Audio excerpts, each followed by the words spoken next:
All right. I think we on. I think we good. Good afternoon. Welcome to the afternoon experiment. My name is Emanuel Livingston. My title is the King of Talk. I'm with you and for maybe a couple hours. Maybe a couple hours. It all depends on how it go. It all depends on how it go. Depend on how I feel. I can't necessarily commit to 2 hours today.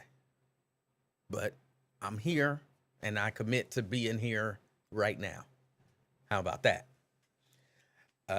Give you guys a chance to get in here. Angela Kinney, good afternoon. Good afternoon.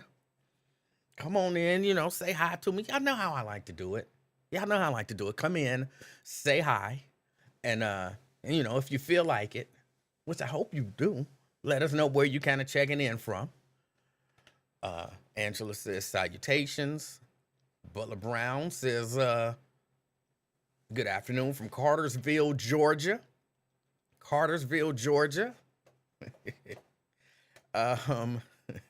Angela Kenny got the thing, somebody peeking out. Now it's gonna be nice and calm and peaceful today. I feel it in my bones. Tony says, what up from Lincoln Heights? Erica, good afternoon from Reading. All right, Reading, checking in. Where we at? McConnell. He said, what's up? He at work in Fairfield. All right, make that money. Got Myosha checking in from Avondale. Temporary. You buying another house? All right. We got Diane. Good afternoon from Gulf Manor. Gulf Manor in the house. Anthony from Westwood. Good afternoon, sir. Pamela Kinney. Good afternoon from North Avondale. We got some rich people in here. Lewis. Good afternoon. He didn't say where he from, but it's all right. We got, what else we got? David, say what up though from Hebron. Every time I see that, I think you must be working at Amazon. That's not necessarily the case. We got that little baby in the house. Even though she probably gonna be leaving in a second. She here with her mama. Quintano, he say, what's up? Tony wants to know, I'm watching the NFL. No, not watching the NFL. Shirley, checking in from Westchester. Good afternoon, cuz. Crystal says good afternoon to everyone. Checking in from work out in Forest Park. All right.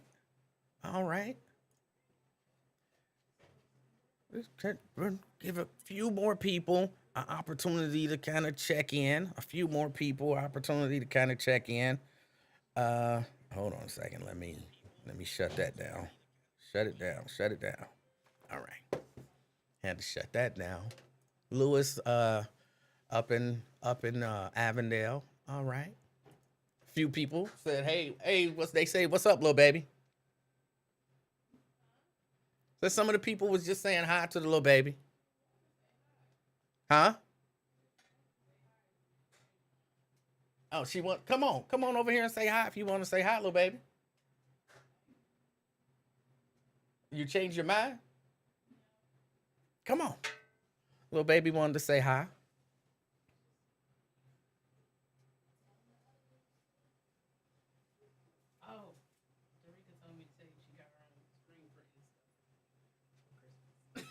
Oh, come on. You got to put her down. You don't want to say hi? Just wave a little bit? Well, just come stand right here and then walk out. No? You changed your mind? She changed her mind, y'all. She was going to say hi, but now she's shy. That happens. Yeah, she was going to say hi, but then she decided not to. She got shy on us. But the people said hi to you, little baby. We got Terry Good afternoon from downtown. Hold on, y'all leaving? Oh, they got up the stairs before I could get them. They got up the stairs before I could get them. Hold on, let me make this phone call real quick.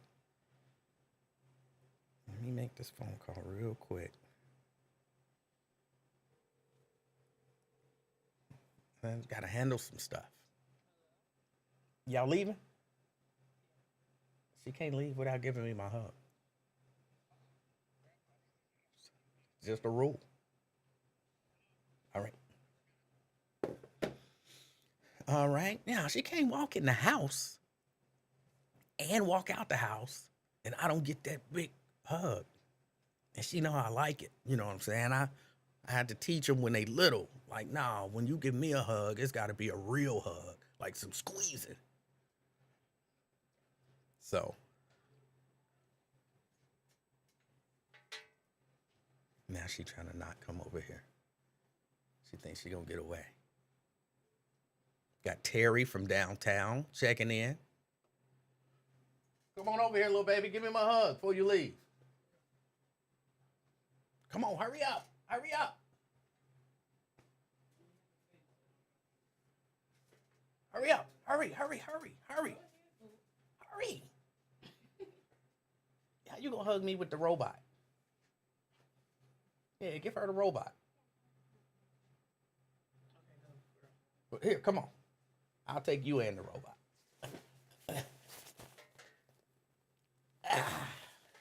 All right. Love you too. All right. See, that made my day. I don't care what y'all say now. That made my day. Let's see. Yeah, she ain't got time for us. All right. There's a few things that I want to discuss. Of course, first and foremost, I want to say, what's this? Kevin McCarthy. He is losing his second bid.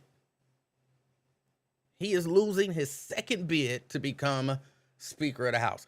Now, my understanding of the way that this is going to work is basically they just going to have to keep voting. They're going to have to vote over and over again. If it take a week, a month, a year, they got to keep voting until they can elect a speaker. Some of these Republicans are like 100% against Kevin McCarthy. I got it on the big screen over here. And Diane says, how many bids do they do? They keep nominating and voting until they elect a speaker. They just keep doing it over and over again. Because according to what I read this article,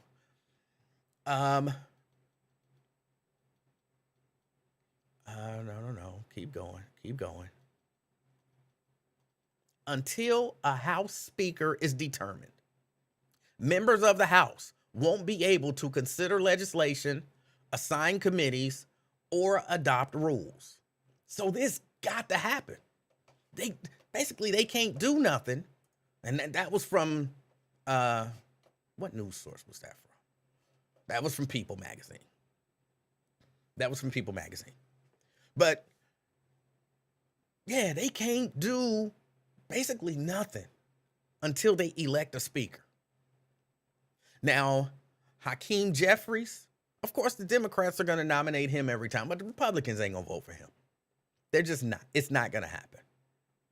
But they got to figure out, those Republicans, they got to figure out what they're going to do. Now, this, of course, isn't the first time this has ever happened. They say it's the first time that it's happened in 100 years. Oh, boy. See, sometimes they wanted power, and they wanted power so bad that they didn't think about what to do when they got it. I mean, other than, and I'm asking, somebody tell me, other than Republicans saying that they want to investigate Hunter Biden, what else have the Republicans put forth and said they want to do? They said, hey, look, gas prices is too high, inflation, blah, blah, blah. They didn't give you a plan to change anything or to fix anything. They just pointed it all out. And they said, put us in. But they don't even have a plan for who to elect as their leader. And y'all know Kevin McCarthy, he's been trying hard since the election, since November. He's been trying hard to secure all of the votes that he could secure. But he cannot. Let me see, they're saying, I think my TV is on MSNBC over here. McCarthy appears to lose speaker bid in second vote. So this is the second vote. How many times they will vote today? I don't know. I don't exactly know how that process plays out. But I know they got to keep voting. They got to keep nominating people, and they got to keep voting until there is a speaker elected. Because until then, they can't consider legislation, which is basically their primary purpose for being there. They can't even consider any legislation until they have a speaker. So I don't know what's going to happen. I don't know what's going to happen. This will be an interesting thing to see. Let me see. They say the last time this happened was in 1923, and it took 9 rounds of voting to get to a Speaker of the House. They said once in 1855, it took 133 rounds of voting. So they just gonna do this over and over and over until somebody finally, either the people who don't want him in finally give up and say, all right, I'll vote for you. You can have it. Or until they nominate somebody else and can somehow, but I think it'll be McCarthy. I think it'll be him. It's just a matter of what is he going to have to do? What is he going to have to do? What is he going to have to promise in order to become the speaker? But yeah, this is wild. I mean, from my perspective, I wasn't around in what was that? 1855 or 1923. But in 1923, it took 9 rounds. In 1855, it took 133 rounds. That means they did this. Which, it's not funny. It's not funny. I mean, this is our government. You know what I'm saying? That these people playing with. This is our government. But can you imagine this time next week? You know what I'm saying? They still voting. I nominate Jim Jordan. Well, I nominate Kevin McCarthy. Of course, the Democrats, we nominate Hakeem Jeffries. And then they get up there and vote. And they like, nobody got the, 218? Nobody got the 218 needed. And then they have to do it. It's crazy. It's crazy. But this is the world that we live in. This is and my understanding based on the reporting that I've read and that I've seen is that, in essence, some of these people feel like McCarthy's not extreme enough. He's not extreme enough. Like, oh my goodness. And then, of course, since we're talking about Congress, I really do want to ask you guys. George Santos. Yeah, George Santos, for the one or two of you who may not know, George Santos is the one who they say lied about everything. He just made up a whole nother person and let that person run, and that person won, which says something about his district and America as a whole. I find it very hard to believe. I find it very hard to believe that I could just get up and run and be telling y'all, like, look, I graduated, top 10 in my class from Harvard. I worked at, I don't know, P&G as a vice president of advertising for, 5 years. And I mean, just make stuff up. I'm Israeli. You know what I'm saying? The man said he was Jewish. He said he was Jewish. The fact that the idea that I could do all of that and nobody fact checked me through the whole election. What was going on? See, that's why I tell y'all, there's something, journalism has kind of gone to the wayside for entertainment. And look, I'm not a journalist. I don't pretend to be a journalist. Nikki said he was part black too. He said he was part black too. I can't even keep track of all of the lies that he told. And then he says, like, okay, I mean, I fudged some stuff, but we all do stuff that we're ashamed of, in our youth. We all do some stuff that we're ashamed of. But really, no news stations. And we're talking about in New York. None of the media up there said, let's check his, let's check his resume. He gave us his resume. Let's check it out. Let me contact, his former employer. And sure, they'll say, we're not allowed to give you information, but they should be able to tell me whether or not he ever worked there. They could have did that. Just, little stuff. Like, okay, say he graduated from it. Well, let's check and see if he actually graduated. Now, we all remember how crazy they went trying to get Barack Obama's birth certificate. How crazy they went trying to get Barack Obama's birth certificate. But they couldn't even check and see if just some of the basic stuff this dude was saying was true. But that brings me to my question, which is what I want to know from y'all. He was duly elected. Whether he lied or not, I think it's on the people. And the people who are supposed to be there, when I'm talking about these people, I'm talking about the media. Because I feel like one of the purposes for the media, in particular in this kind of arena, is, to be the fact checkers.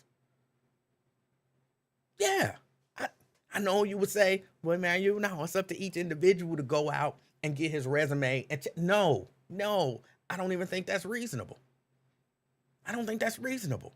That's a part of why we have a free press. That's one of the things that the press we rely on the press to do those type of things. Sure, you go, you find the information, you bring me the information, then I decide what to do with it. But you're the press, you're a journalist. You're supposed to go out and find that information. So I think journalism is letting us down, which this is a whole nother topic, and I'm really not going to get into it because y'all don't hear me talk about it enough. But that's one of the things that's happening with the rise of First Amendment auditors and people doing podcasts and all of that kind of stuff. This is one of the reasons why people don't trust journalism anymore. And I'm blaming Fox, CNN, MSNBC, PBS, any news organization with tentacles in the New York area should have been able to check this and find out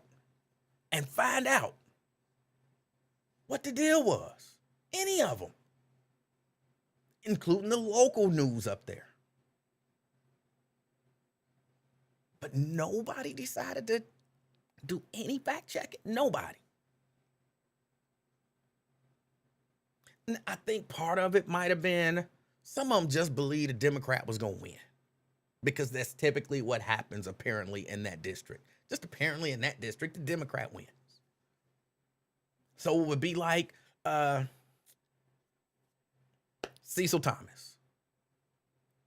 I'm gonna mess these districts. I'm running in what, the 33rd, and some, white Republican comes and runs against him, and he like, and we ain't even gotta. We gonna win this one. We ain't gotta. This is a Democratic district. We're gonna win. So the news might be like, oh, so and so's running, and here's what their resume says. So they might not fulfill their duty. But I still think that's poor journalism. That's poor journalism. And because actual journalists aren't doing journalism, now you got people like one of these days, me, running around trying to do what's a part of the job of a journalist. It shouldn't be that way. But now that he is duly elected, I believe he's sworn in. Hold on, they got the speaker vote up there.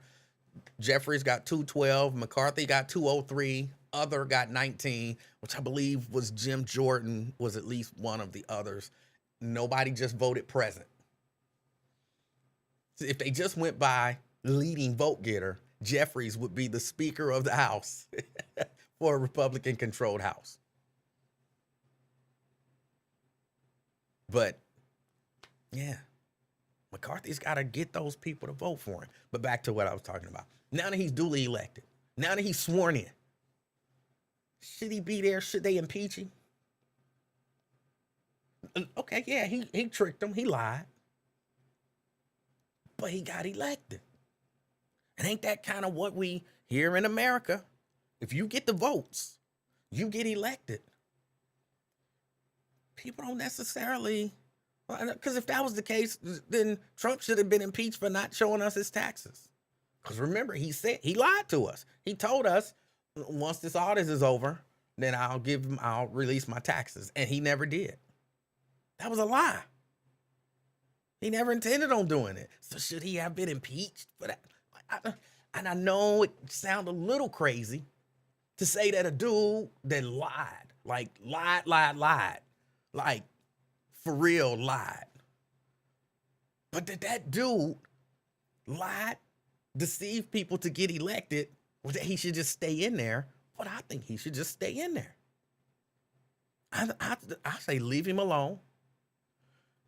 He was elected. That's that. What say you? You think they should kick him out?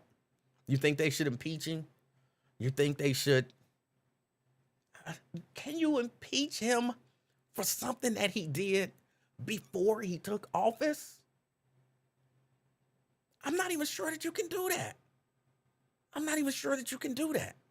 I don't know that you can say, hey, you got elected, but before you got elected, you said this, and that wasn't true. So now we're going to impeach you, not for things that you did while in office, but for things that you did before you got in office.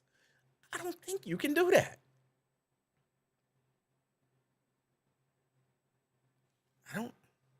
I don't know.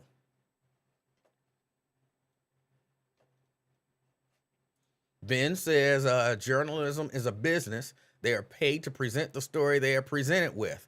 That's not journalism in my mind. That's entertainment. And I don't think that's what actual journalism is. Now, I've been complaining about journalism here locally.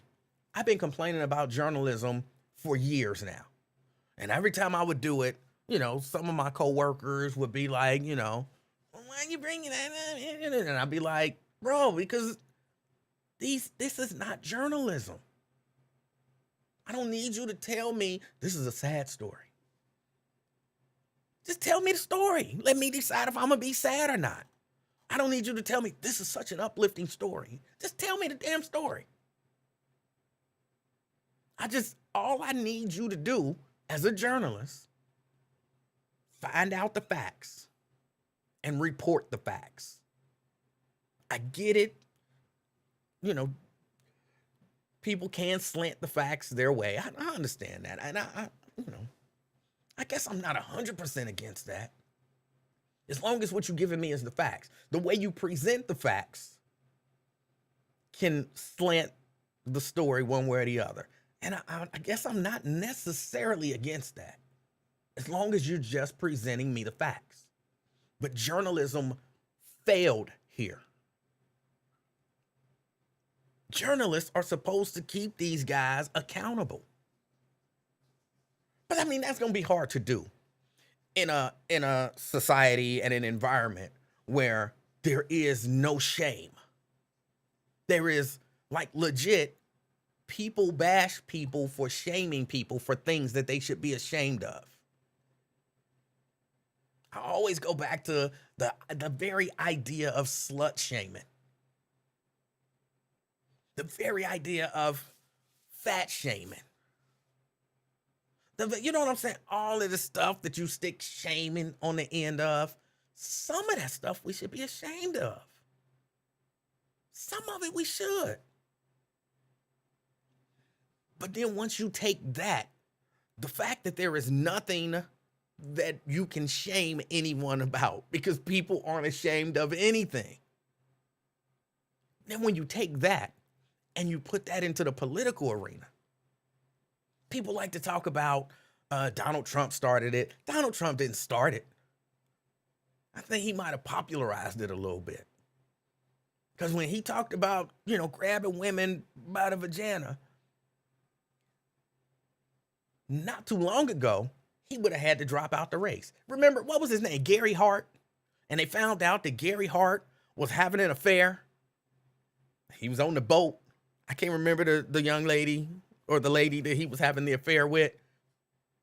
And he had to drop out the race. Remember that? That was shame. Like, oh man, y'all caught me doing something wrong.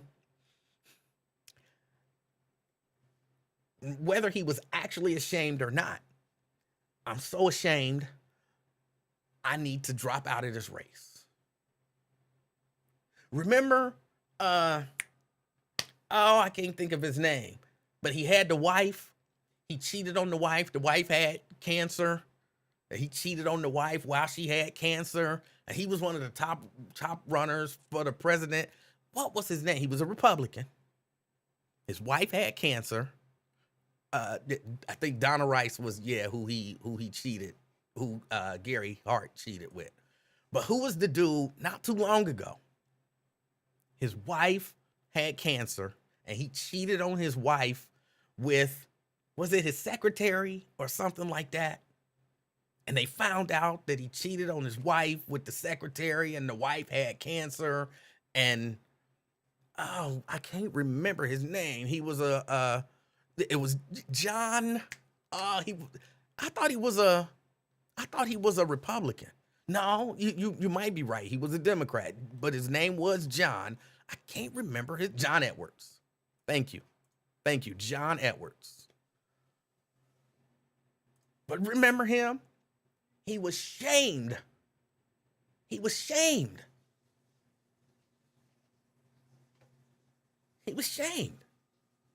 No, got to drop out.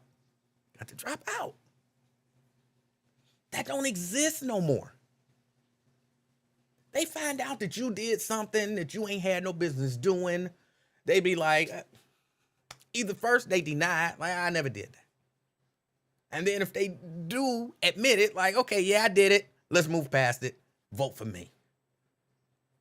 It's like, what happened to shame? What happened to shame? No, shaming is bad. Shaming is bad. So, to some degree, even if reporters had come up with all of this information about him and say he lied about this, he lied about that, he lied about this, he lied about that, there's still a chance that he might have said, yeah, I lied about all of that, but let's just move past that. That was in the past, and now is the present, and I want to run and become your representative. And people would have still voted for him. Because there is no more shame. I'm proposing that we bring back shame. I'm proposing that we bring back shame. I'm not saying unnecessarily shaming people, but I'm proposing that we bring back shame. Ben, he's trying to be on a Republican kick. Shaming is only okay if it's against the Republicans, right? No, everybody. Everybody. Let's bring back shame.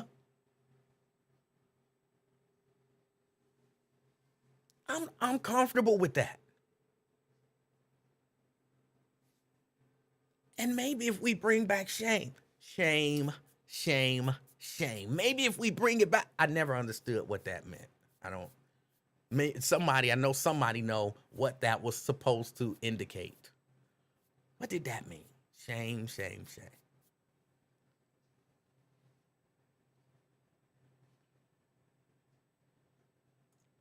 Angela says folks had to get comfortable passing judgment for shame to make a comeback.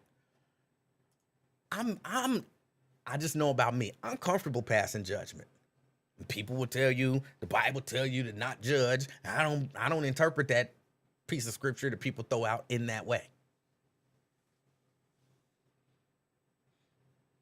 I'm down with shame. Now, I wouldn't say go all the way back to Game of Thrones type shame. And y'all know I just watched that whole series like at the end of last year. And when they shamed the queen, okay, I wouldn't go that far. Because that was horrible. That was horrible. Again, I don't know.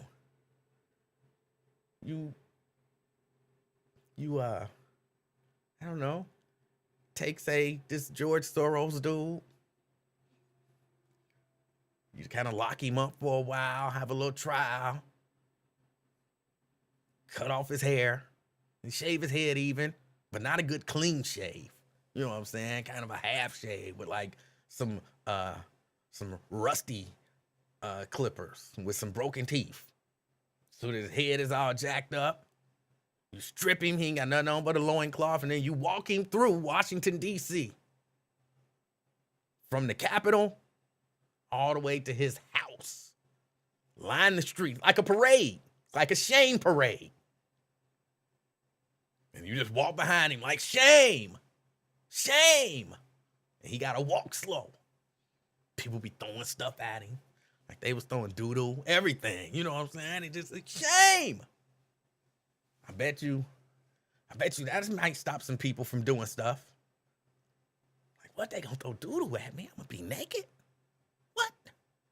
That's horrible. I was wrong, and I'm dropping out the race. Because I don't want that shame.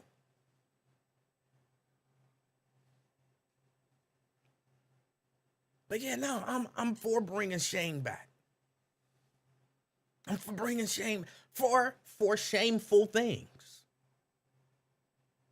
But yeah, I think that the reporters, the journalists did not do their job on him, and like a lot of people have said that, hey, look, if he was black, they would have probably did it. And there's a really good chance that would be the case. There's a really good chance that would be the case. But, I can't say that for a fact. But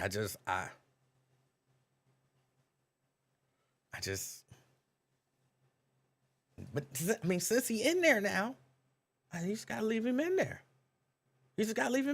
And it's gonna be up to the Republicans to make sure that he doesn't get, committee assignments or, have any effect whatsoever. Now, he has said that he won't run in 2024. And the Republicans have said, that's cool. You ain't gonna run, because if you did, we wasn't gonna support you anyway. We don't know if that's true on the side of the Republicans. And for sure, we don't know if that's true in terms of him.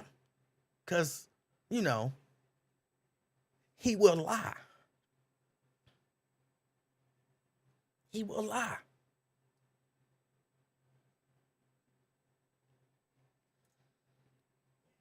Lewis says the definition of journalism does not say anything about facts.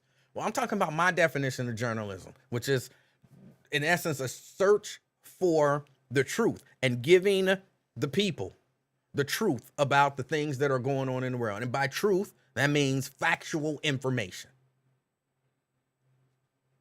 I have not looked up a textbook definition.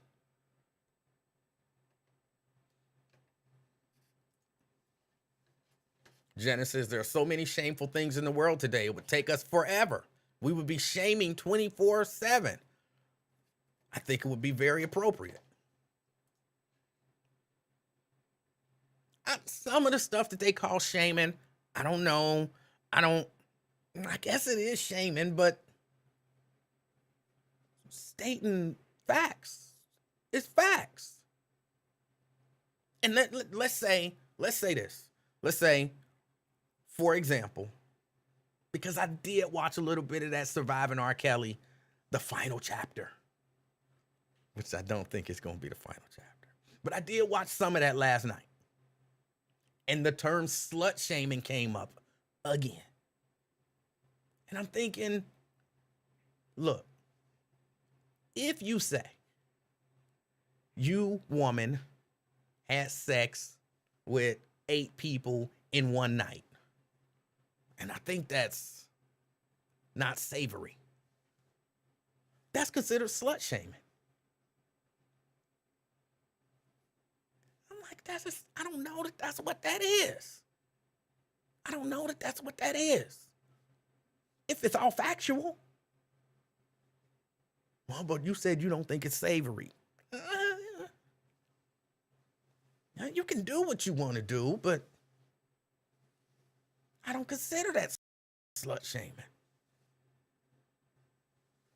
if it's factual. So I don't know. I just...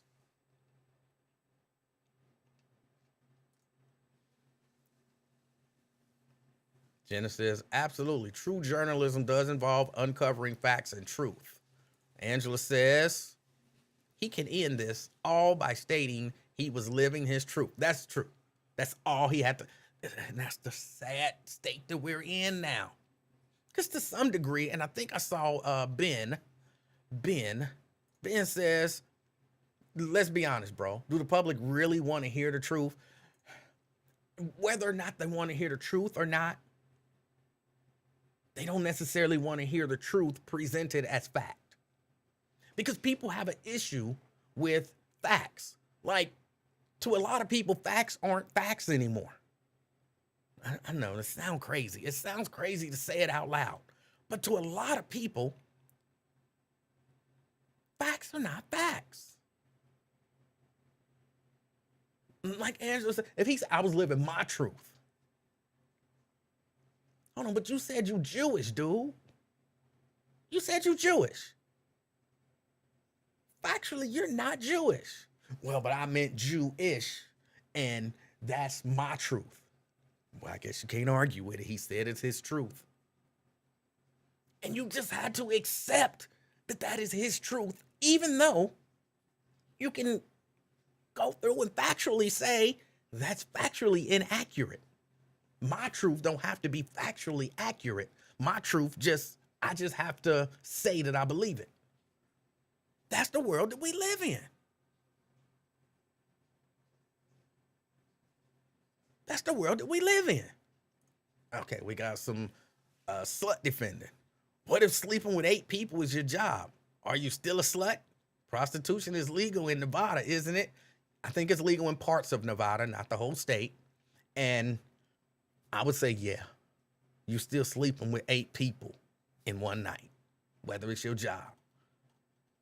And it's legal. That don't mean that it ain't what it is. It's just the truth. No, but that's not her truth. It's not her truth. There is something to that. Black Russians say just like Trump's truth is that he won.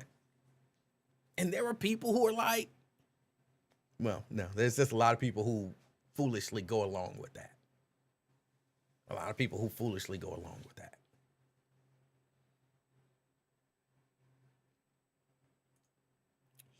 He doesn't even believe that. If you pay attention to the stuff he say, he kind of vacillates between the reason blaming people for the loss and saying, I won. How do you blame people for a loss that you don't actually believe was a loss? You can't blame people for a loss if you believe you actually won. So he don't even believe he won. But he does have some other people believing that. But yeah, that was crazy. That's crazy. But I feel like he's in there. Leave him alone. Let him do his 2 years. And from here on out, just kind of, you know what I'm saying? It didn't at one point, and I thought that it still happened. For example, the Hamilton County Democratic Party. If I decide I'm going to run for some office, which is not going to happen, but if I decided I'm going to run for some office, don't they vet anymore? Like, don't they say, all right, give us your resume and, your platform and tell us about yourself. And then I tell them, I'm 6'4", 365 pounds, I'm pure muscle. I graduated first in my class from Harvard and then from Yale and then from Alabama State and Howard. I got a PhD. I worked for IBM. I worked for Coleco. I don't know why I said Coleco. I was watching a thing on ColecoVision. I worked for Coleco as vice president of something.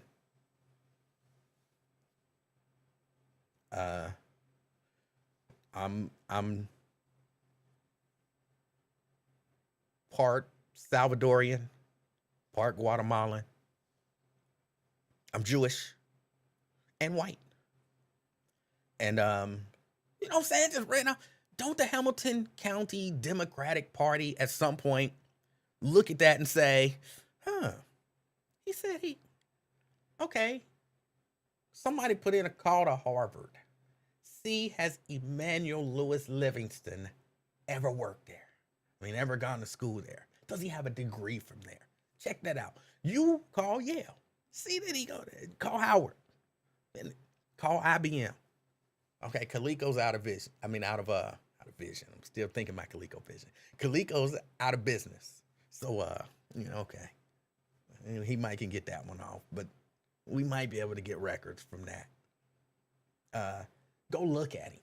See, is he actually 6'2" and pure muscle? You know what I'm saying? Like, do they vet anymore?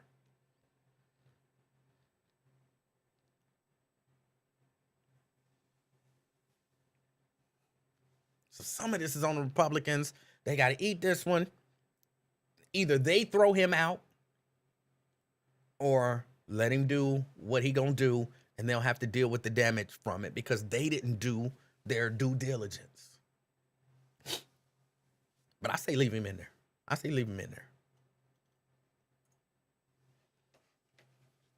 No, they definitely gonna verify my resume.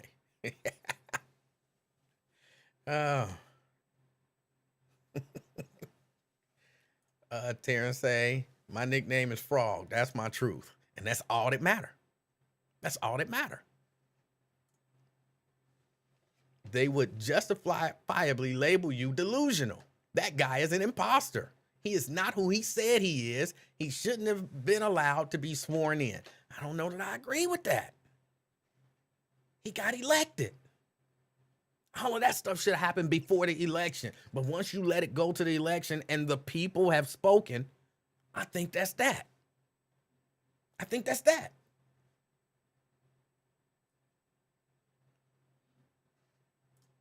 Sierra says, if you have a charismatic personality, you can evade vetting by being, I'm guessing you mean liked. Yeah, but that shouldn't be the case. All right, so that's that. Also, and then, let me see, are they voting? No, they're not voting again. I don't know how many times they're going to vote today. I don't know how many times. I'm interested, but yeah, don't look like he won that second vote. Way off of that subject, because y'all know me, I bounce all over the place. Emily Ratajkowski. Apparently, she's a model, and she was dating Pete Davidson, and they split up. Only thing about it, because I know nothing about her. I know very little about Pete Davidson, except for, and I gotta watch my mouth. Pete Davidson be getting a lot of famous, popular women who society seems to think is like really good looking. Now, like this Emily chick, I'm sorry, I want to be respectful. This young lady, this Emily woman, she's not attractive to me at all. Not at all. But the greater society seems to think she's really attractive.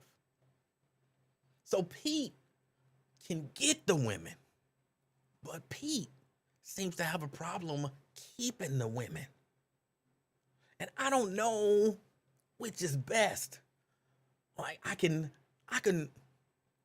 on to go back to I can pull women. You know what I'm saying? I walk in the club, I'm walking out with 35 numbers and going on 35 dates, and I can pull women. I can pull them. But it only lasts for a minute. And so people are like, hey, I believe even Nikki said it. Like Pete, you know what I'm saying? They say that he's well endowed. First, I don't know that you necessarily know that until you know that. Because while there's this thing that women believe that they can just tell from somebody's energy, you can't. You got big dick energy. That's not a real thing. I know y'all think it is, but it's not a real thing. But let's assume he do. Maybe he just don't know how to use. I don't know what the deal is, but I would think he got money. He's famous.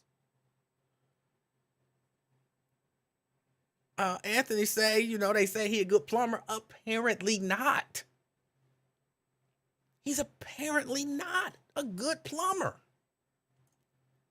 Because listening to women, and I don't know this for a fact, I'm just saying what I've heard listening to women, if you a good plumber, especially if you a good plumber and you got money and status,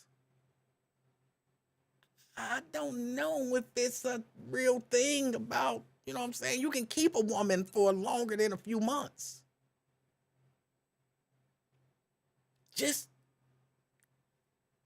being a plumber with no money, you know what I'm saying? You can keep a woman for more than a few months. She'll be, I'm tired of this end. And you do some real good plumbing, she'll put up with some stuff. So maybe he's not that good of a plumber. Maybe.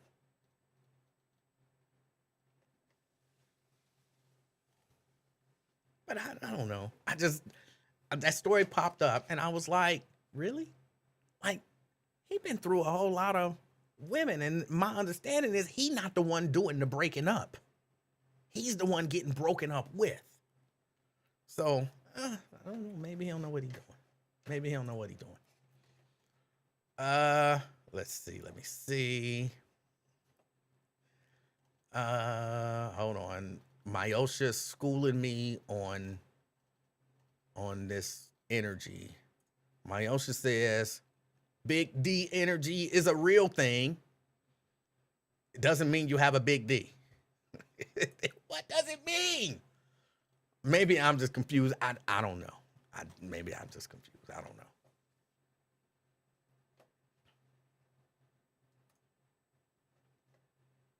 Brenda says, yep, broke ass plumber, no bueno. Stop it.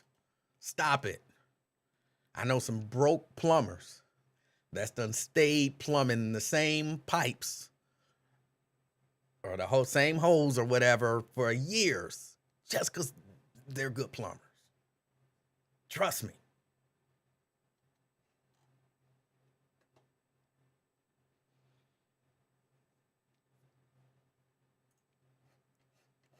Sometimes big D energy means you're confident. You're not a beta male. Then why call it that?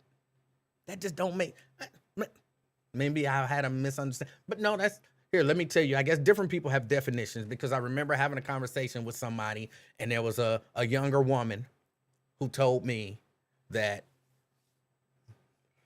I don't even really want to say it. Men don't know if they got a big D because you can tell from if they got big D energy, and men who say they got a big D definitely don't because they don't have big D energy.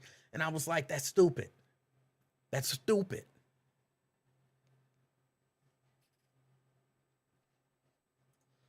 Brenda says, I'll take the little D with the money.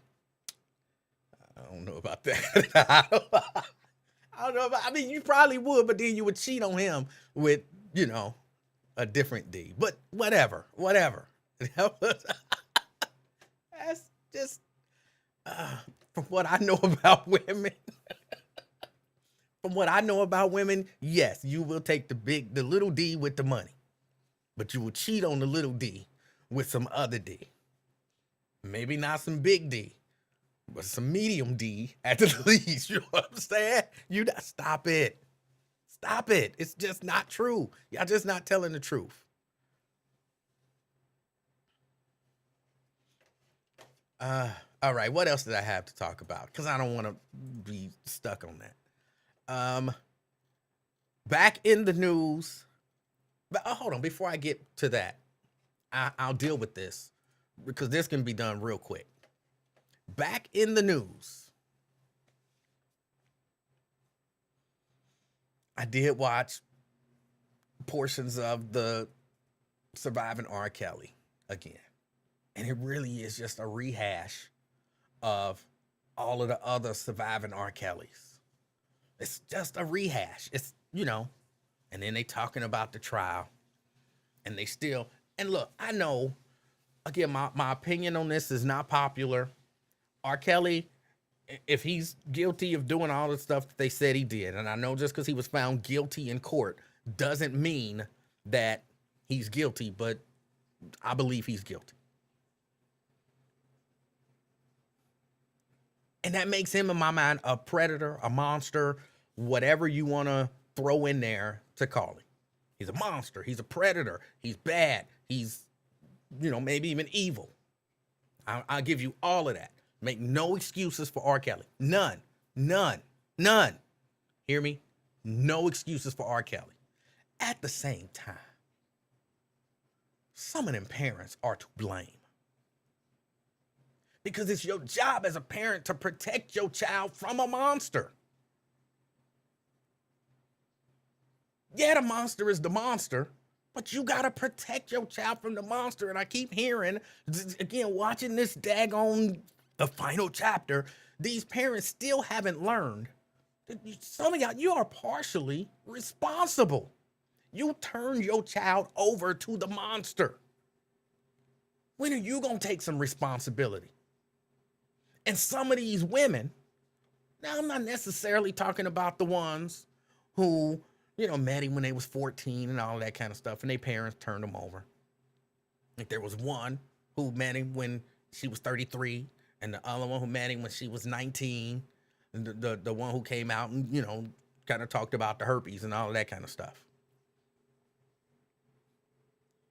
You was grown.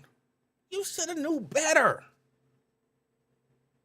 And that was after the Aaliyah sex tape was out and it was well known that this dude was a monster. But you was still kicking it with him? So I'm 100% blame R. Kelly for R. Kelly's actions. But what about your responsibility, your part in the actions, your actions? These daddies sitting there talking about, I just wanted to get him, and I just wanted to do it. You gave your daughter to him. Now you big and bad. Why wasn't you big and bad when it came to protecting your daughter? And especially the ones who like, well, yeah, we knew about all the charges, and we believed them. I mean, we believed them, but we just wanted to. I mean, she was a singer, and that was her dream. So you gave your daughter to a monster in hopes of fulfilling her dream, knowing that the monster was the monster, but hoping that the monster didn't do monster stuff with your daughter, but believing that he do monster stuff. That don't make sense to me. Do you think the Hankersons are responsible? Absolutely. Absolutely. If my understanding of the story is true, and that basically they gave Aaliyah to him as well, then yes, they're responsible. But let's say for a moment, they had no idea. They were kind of duped. And, you know, what happened with Aaliyah wasn't, you know, necessarily the best thing. And they didn't know. And then they found out too late, blah, blah, blah. They should have been, this is why I'm saying they still responsible, maybe not for that, but for what happened after. Because, look, if a monster does something to my child, and I know that that monster did it, I saw it, I witnessed it, and then I see that monster going after other children, I'm gonna be ringing the bell like monster, monster, ding, ding, monster, ding, ding, monster, ding, ding. He's a monster. Let me tell you what he did to my daughter. Or even if you don't want to put your daughter out there like that, even though, you know, everybody kind of knew. Barry was somebody in the music industry, Hankerson. He could have been alerting people to what R. Kelly was doing because he knew. All of these people who knew and said nothing. Just, and somebody said, hold on, I want to say, said they weren't on trial. That's true. And I'm not saying that they're criminally guilty, even though if you left it up to me, some of them parents might be guilty of some criminal negligence. Some of them parents might be guilty of some criminal negligence. But you're right, they weren't on trial. So I'm not talking about in a court of law, they're guilty. I'm just talking about them having some level of responsibility. R. Kelly wasn't the only monster in there, meaning in that whole situation.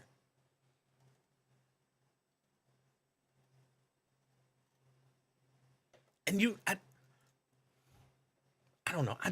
Look, I believe young people, period, but young people in particular are precious. And people shouldn't watch people do things to them. Like, I would never understand if you told me that somebody in my family was a child molester. Number one, I don't want them around no children. I really don't want them around the family. But I definitely don't want them around no children in the family. No, they don't get an opportunity. Because everybody in the family it ain't gonna be one of them secrets that we just don't talk about around the dinner at Thanksgiving. No, it's gonna be, hold on, if he got to be here, which I'd rather him not, but if he got to be here, no, he need to be in our sight at all times. Yeah, I got to go to the bathroom. All right, somebody got to walk you to the bathroom. Ain't nobody in the bathroom. All right, go ahead to the bathroom. But what about his feelings? Damn his feelings. Damn his feelings. That's your responsibility. That's your responsibility.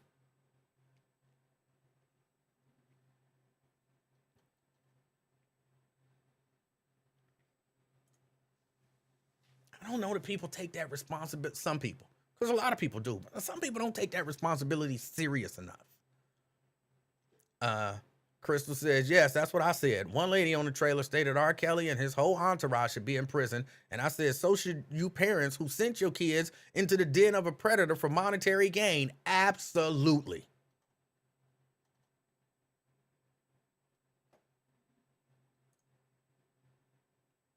Who put those kids in the lion's den? Some of them was parents. Some of them was parents. Now you mad. Now you mad. But yeah, it was on last night. And I was kind of flipping between that and wrestling and this documentary that I was watching, and just kind of all over the place. And I was like, there's nothing new here. I mean, yeah, they mentioned that, it was some males involved, but we already knew that. Maybe a lot of people didn't know that, but I think a lot of us already knew. We had, when the trial happened, we saw that there was some John Does along with some Jane Does.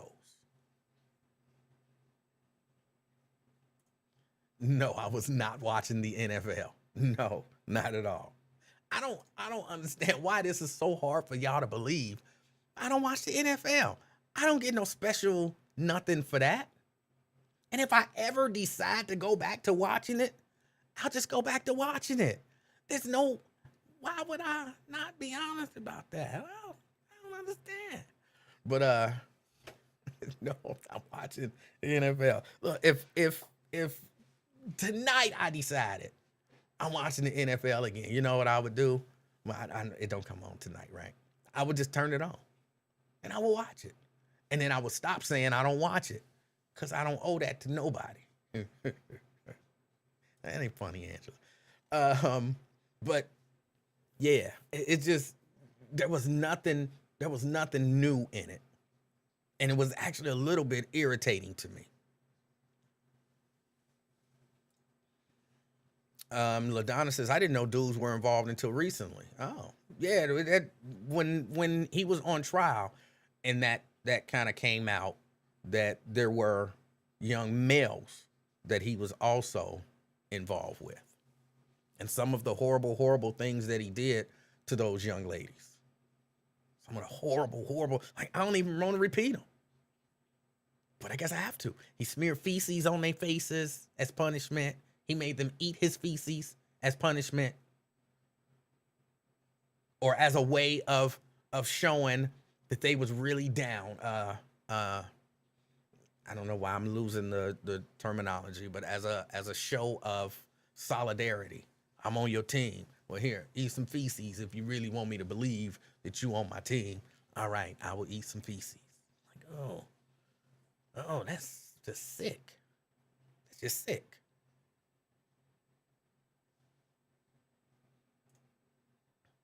Yeah, that was testified to in court. That was testified to. Thank you. Show of loyalty. Thank you. Yeah, I'm not had the coronavirus. I can't remember all these words no more. But yeah, but again, that all came out. So maybe for some people that's new, but I didn't think a lot of it was new. Now, the one girl, the one who kind of first came out talking about the herpes. I don't know why I say the herpes. I don't know why I say the herpes, but I do. But the one who came out initially talking about herpes, the 19-year-old,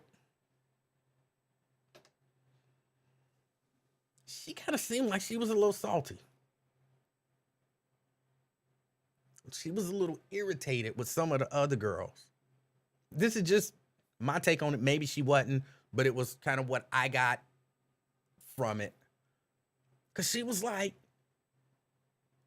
okay, she had heard all of the stuff about him with little girls, but she felt like she was 19 at the time. And so, she wasn't no little girl. But nobody was saying anything about herpes. And she's like, why didn't somebody say anything about herpes? kind of insinuating that if I would have knew he had herpes, maybe I wouldn't have had sex with him, or maybe I would have made him use protection. And then all the other girls started after that, they start showing clips of them talking about, well, yeah, he gave me herpes. Well, yeah, he gave me herpes. Well, yeah, he gave me herpes. And it's like, he gave all y'all herpes.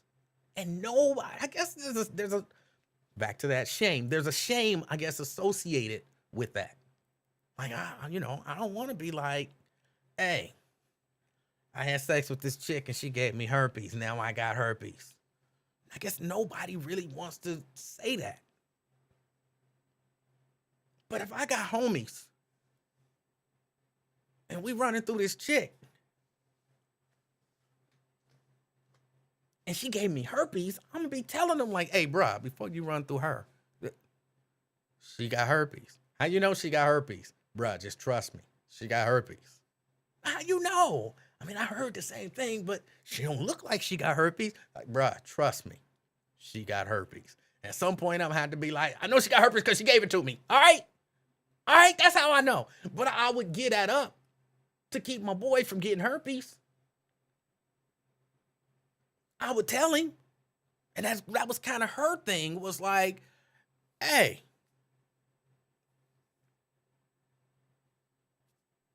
why ain't nobody say he had herpes? She probably, she kind of felt like, or at least this is my perception, she kind of felt like she wouldn't have been in that situation if people would have said so. But I understand why you wouldn't want to say that. It's embarrassing. It's embarrassing.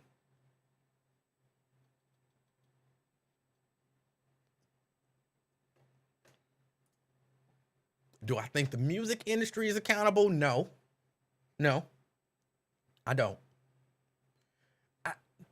Who in the music industry would be held accountable? If you have a contract to deliver me music and I release that music and I get paid off the music, but then I hear that you do bad stuff, I'm not the justice system. And I think we've moved away from the days when people say, when they put morals clauses in people's contracts. Because remember, there's no shame anymore. I mean, there was a time when there would be a morals clause. And so, if you get accused of this, blah, blah, blah. I mean, clearly they can still do it. Look at what Nike did to, and the NBA did to Kyrie Irving. So clearly they can still do it, but I'm not sure that I would hold them responsible. I'm not sure of that. Terrence says, what does your shirt say? Oh, hold on. Ugh.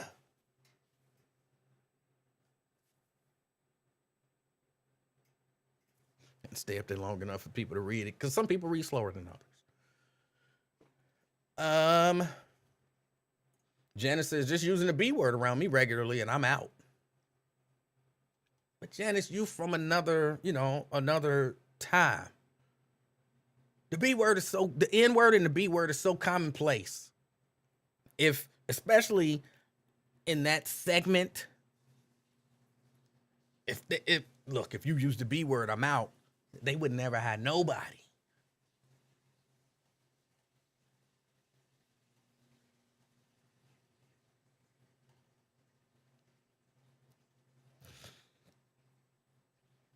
Let me see. We got Anthony says, there's some things that men make women do to show how down they are, E. Sure, you know that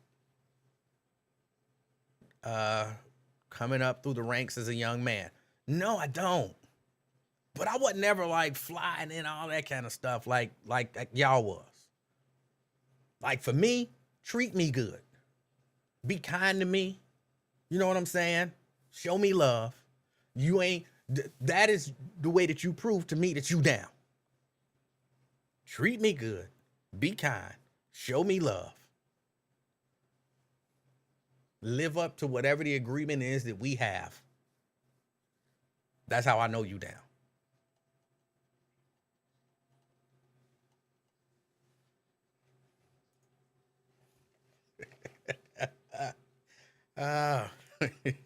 You missed the whole story.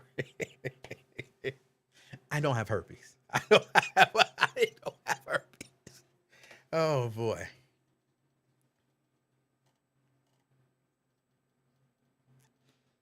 Let me see. Angela says along the same lines of promoting gangster rappers.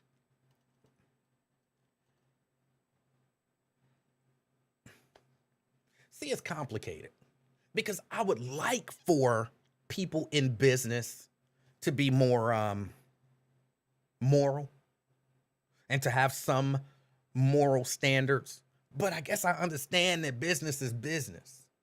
And again, we've moved from the point of having morals clauses and all of that kind of stuff. You do what you do, and you can do it until it affects business. That's the way things are now. So if anybody is responsible, it's us. It's us.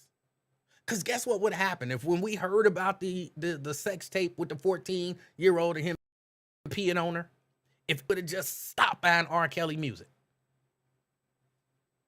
Record companies wouldn't have had to do nothing because you're not good for business. You out of here. So he wouldn't have had the money and the prestige and the power and all of that kind of stuff.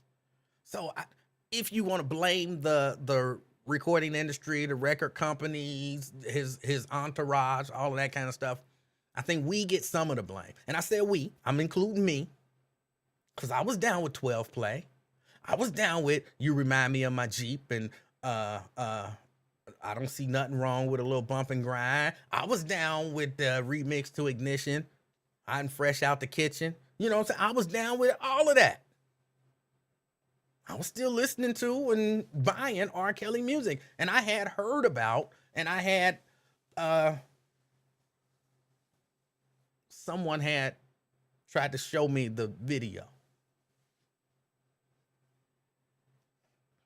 I had to figure out the best way to say it because I didn't watch the video. I'm not gonna lie and be like, I didn't see the video. I saw it, but I didn't like watch it. Like, let me see.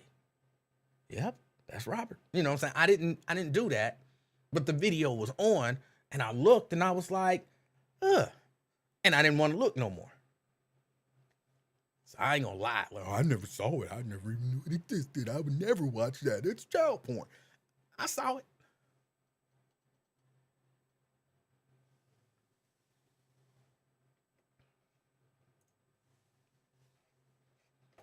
Terrence said, I knew a young lady from Africa who had AIDS. She used to tell me how white dudes would fly her out for sex.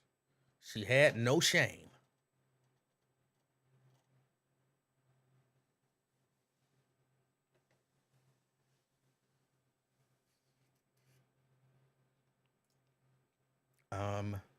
Jeannie says, I agree with you, Janice, about she ain't gonna be around nobody who say the B word. And no, Emanuel, does not matter what time you are from. It kind of does. It kind of does. Crystal, Happy New Year. Happy New Year. Oh, they about to vote again? Yeah, they about to do that third round of voting. I'll keep an eye on it. I'll keep an eye on it.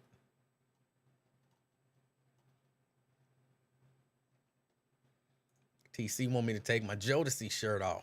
If you just gotta wear somebody's quote, get Tupac. What quote from Tupac? What quote from Tupac? Because I'll put it on a shirt. Angela, you think that record company executives knew and that they facilitated it? Record company execs?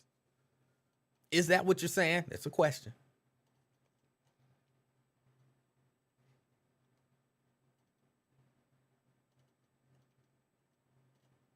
Let me see.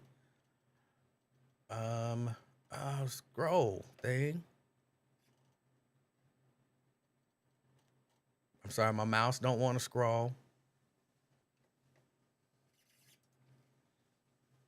Shahara says, I want to feel on your booty. Well, that wasn't the way the song went. I don't ever think that there was a line in the song that said, I want to feel on your booty. It was feeling on your booty. She hates that we can't enjoy like we used to. TC says, all eyes on me. So the shirt should say, all eyes on me, Tupac. No, that's not a good quote. That's not a good quote.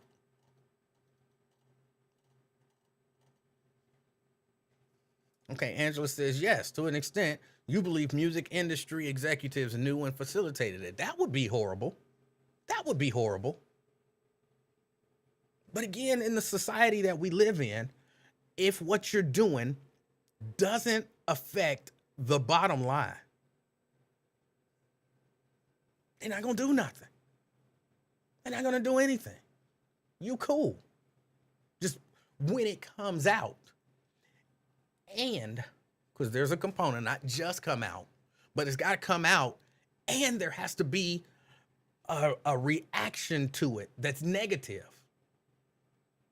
Then, and not only a reaction that's negative, then that negative reaction has to affect that bottom line.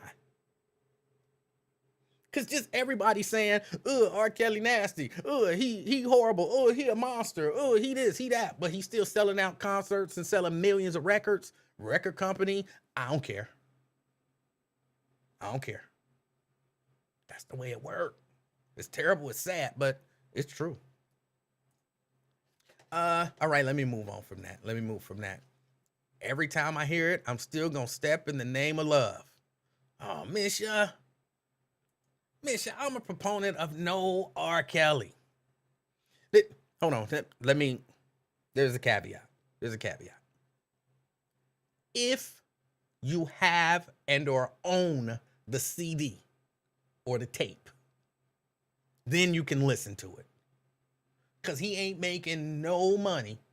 Nobody associated with him is making any money from you popping your CD that you purchased however long ago, 20 years ago, popping that CD in a CD player and playing it. Nobody's making a penny.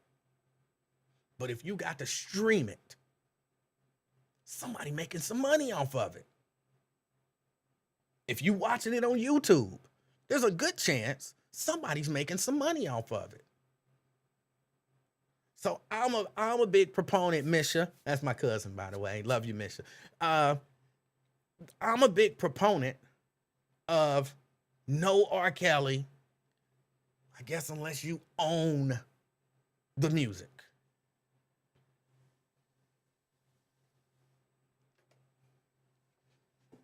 Maybe somebody else got a remake Step in the Name of Love or something.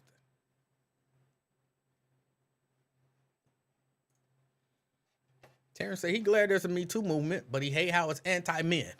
Women do that stuff too. That's true. Women do. But speaking of all of this, the next thing that hold on. Ben says bump his music. Now that could go either way. Are you saying bump his music like don't listen to it? Like, we used to say bump that. Or are you saying bump his music like turn it up and bump that music? Which one are you saying when you say bump that music? I'm not sure. Angela says if he wrote it, wouldn't he get royalty? Not if you already bought the CD. That's what I'm saying.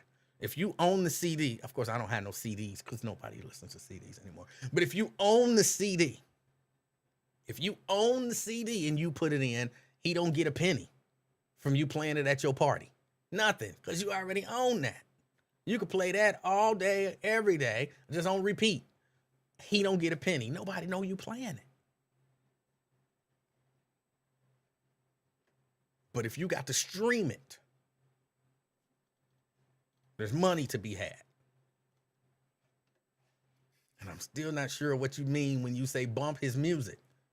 Are you saying bump it? Or are you saying bump that? Which one? Just curious. Oh, you meant another artist releasing? Yeah, he probably would. You're right. He probably would.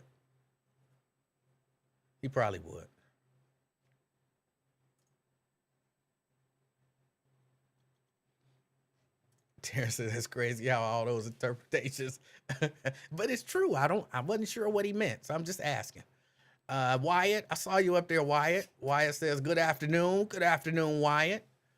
And Happy New Year to you as well. Happy New Year to you as well. Hope everything is going good with you. Phyllis says, "Stop it, Emanuel. To each his own interpretation. I'm still, I can't tell what that emoji is to it and listening. I'm going to guess that's supposed to be dancing. What do you mean to each his interpretation? First, I asked him what he meant by it. I didn't give an interpretation. That was why I asked. And all I said was, I'm advocating. I didn't say you're not allowed to.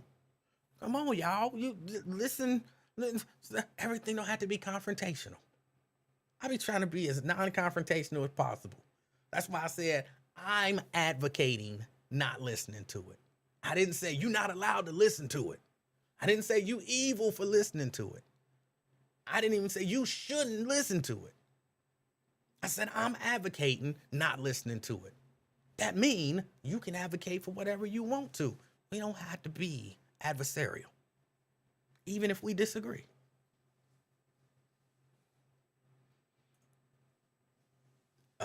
Check your, wait a minute. Hold on. This is Eric. Good afternoon. Checking your show out from Phoenix.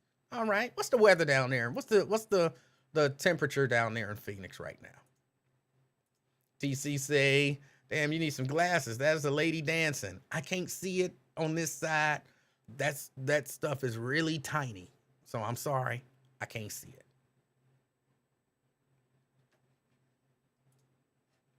Let me see. Twister, a mess. He the king at twisting buffoonery. What did I? Okay. All right. You're right. I don't even know what that means.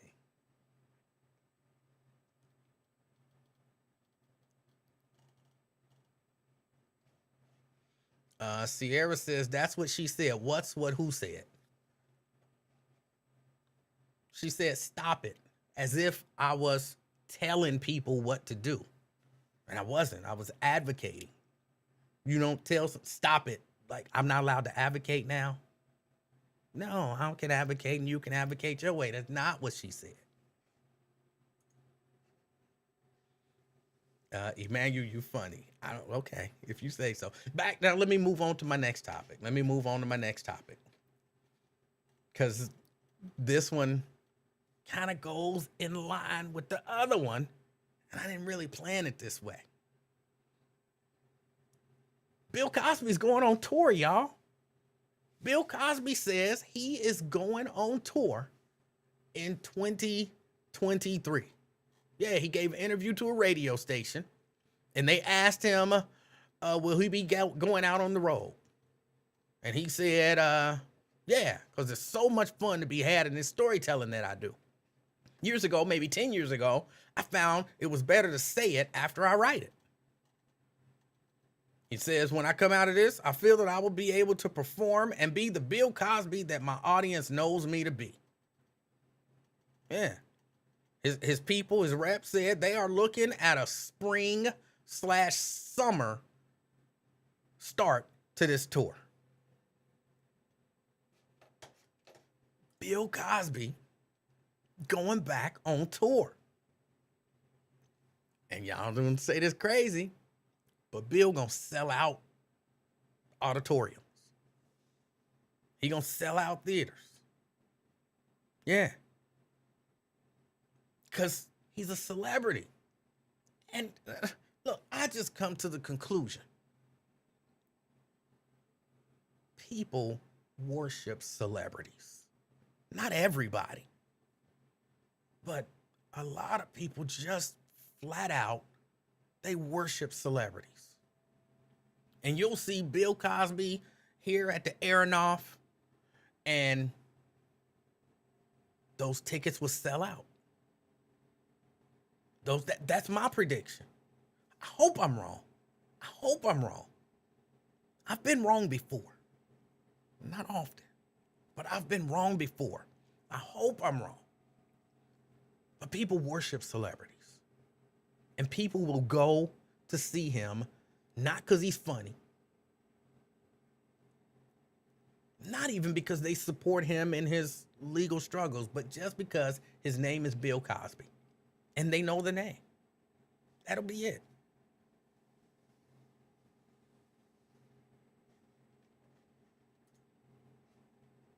Uh, he was supposedly blind last time.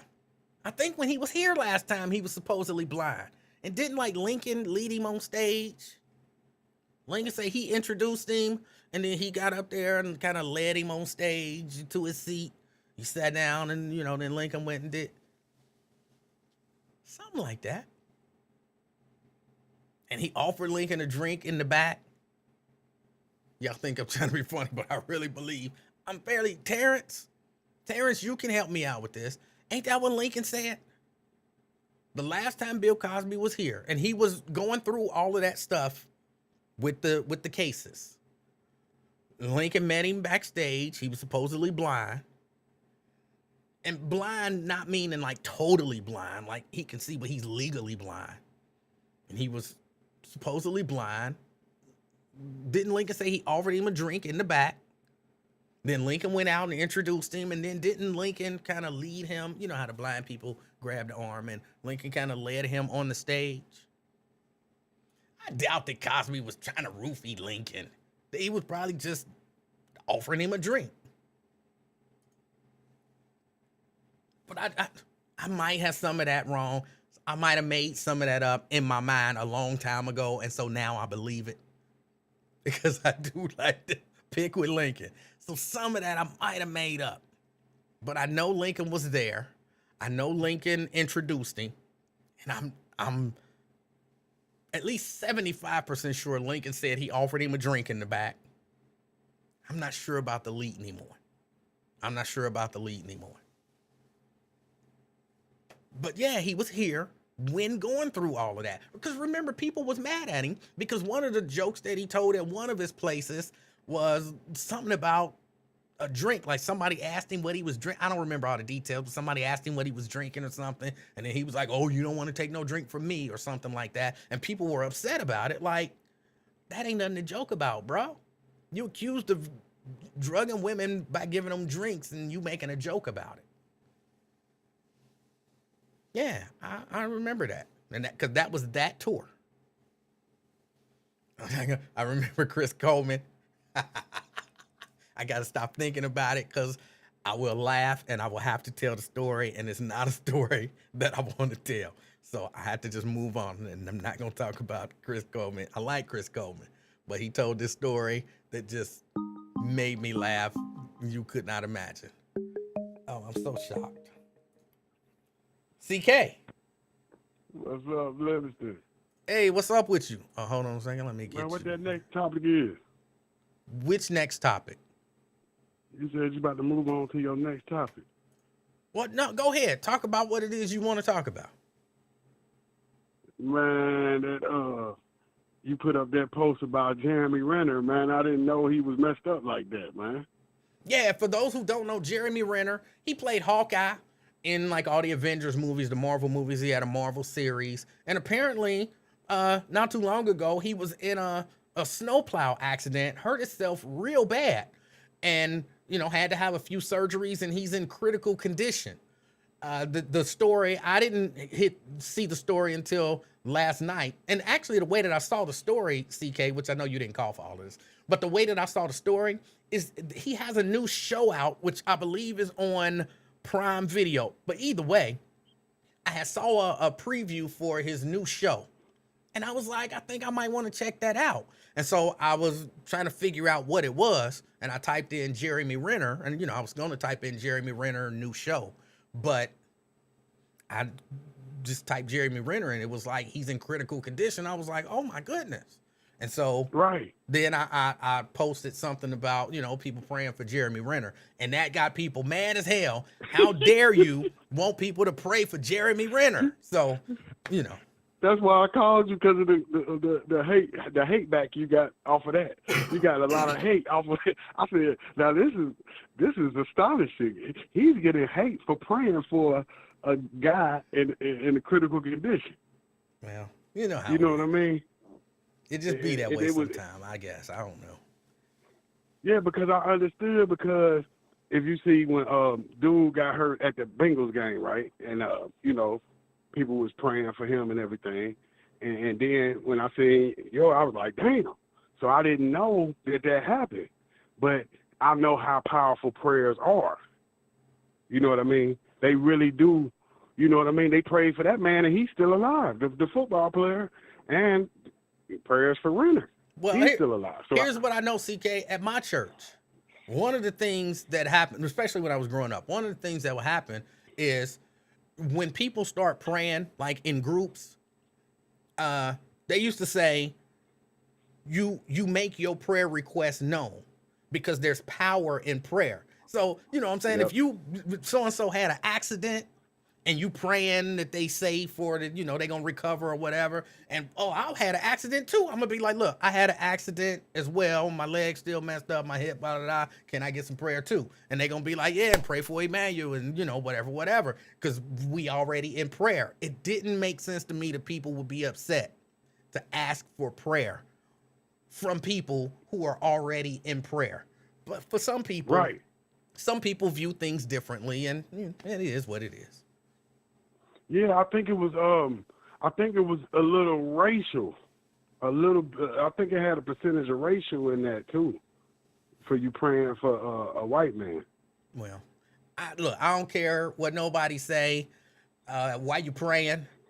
And I would say to anybody else, if you up on people and people praying and you stand in the need of prayer, let people know to pray for you as well. Even if you don't give them all the details, people can still pray for you. I believe, like you, CK, there is power in prayer. Yeah, because when you hopeless, it's like, that's why I love debating atheists, right? Because they don't believe in nothing, right?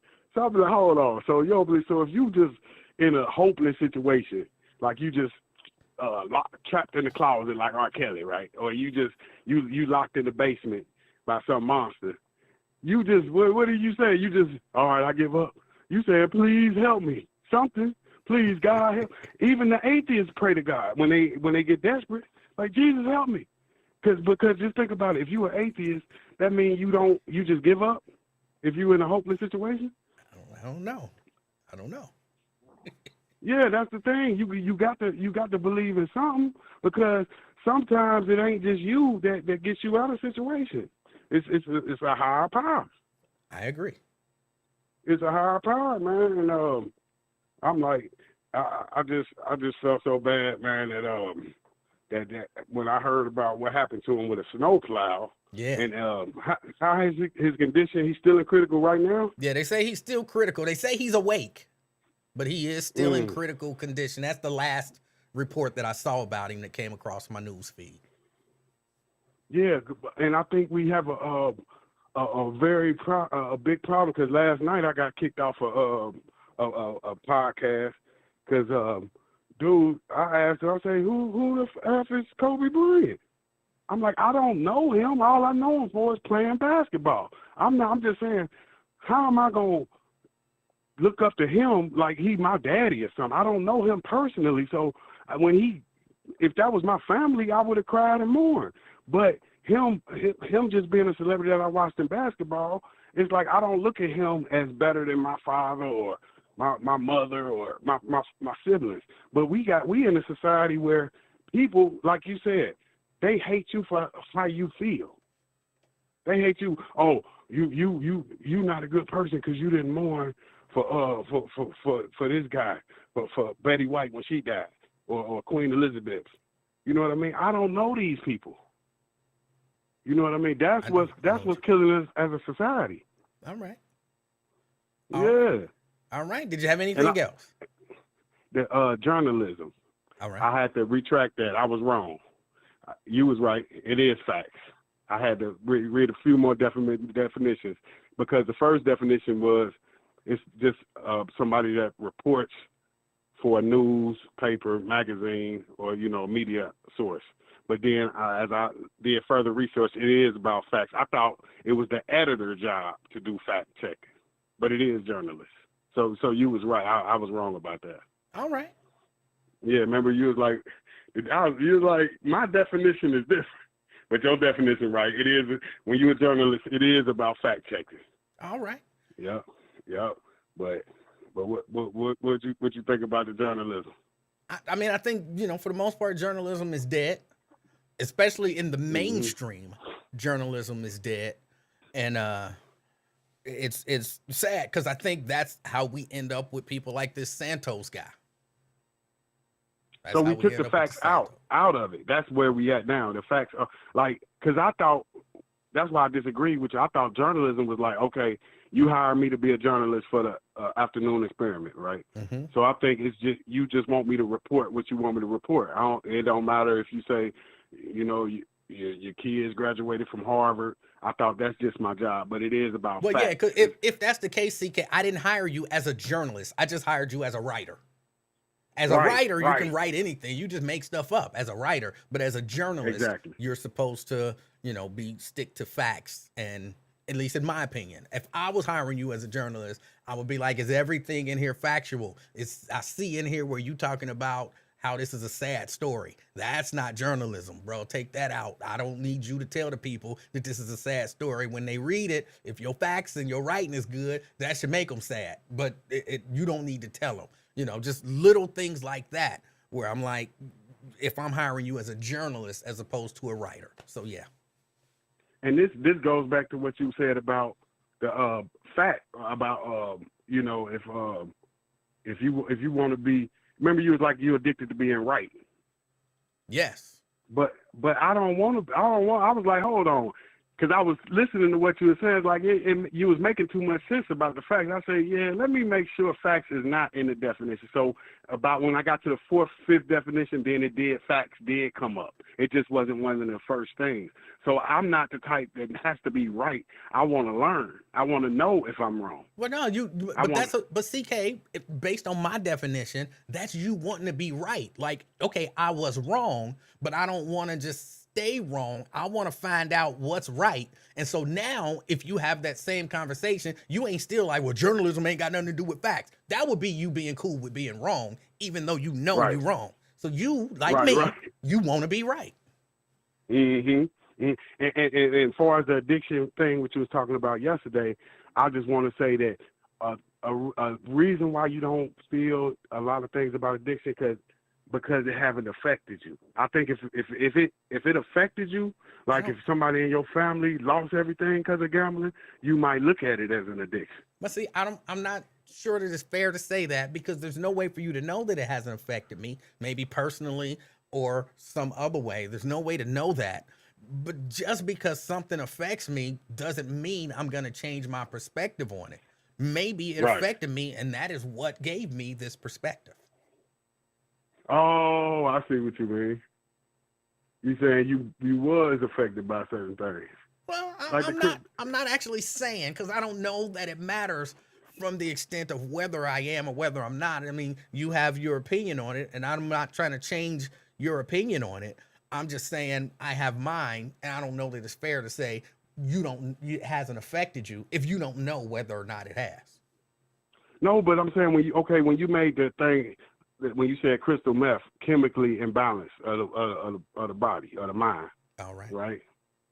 You said chemically imbalanced. So I think if you had somebody like, if your child or something lost everything, you would see it. You would see, damn, she really can't stop gambling, or he really can't stop gambling. So it's something in him, in his mental, chemically, that can't stop him from gambling. All So right. so it is like what you said with crystal meth, like it's a chemical, Okay. I don't know, but yeah. All right. But hell yeah, man, keep getting this money, man. We gonna try to make a million. I still ain't made no million yet, man. All right. Somebody, I have a question for you. Somebody want me to have a question. They want to know if Bill Cosby comes to Cincinnati, would you go see? Hell, I mean, if it's under 100, would you go? No. Why wouldn't you go see Bill would I Cosby? He's support- one of the greatest comedians of all time. First, I don't agree with that. But even if I did, I'm not going to support that man because he raped people. Hold on. So you telling me he's not in your top 5? I don't think so. I haven't really given much thought to it, but I never really thought Bill Cosby was all that funny. What? No, I never really thought Even he was all that before funny. the controversy. Even before the controversy.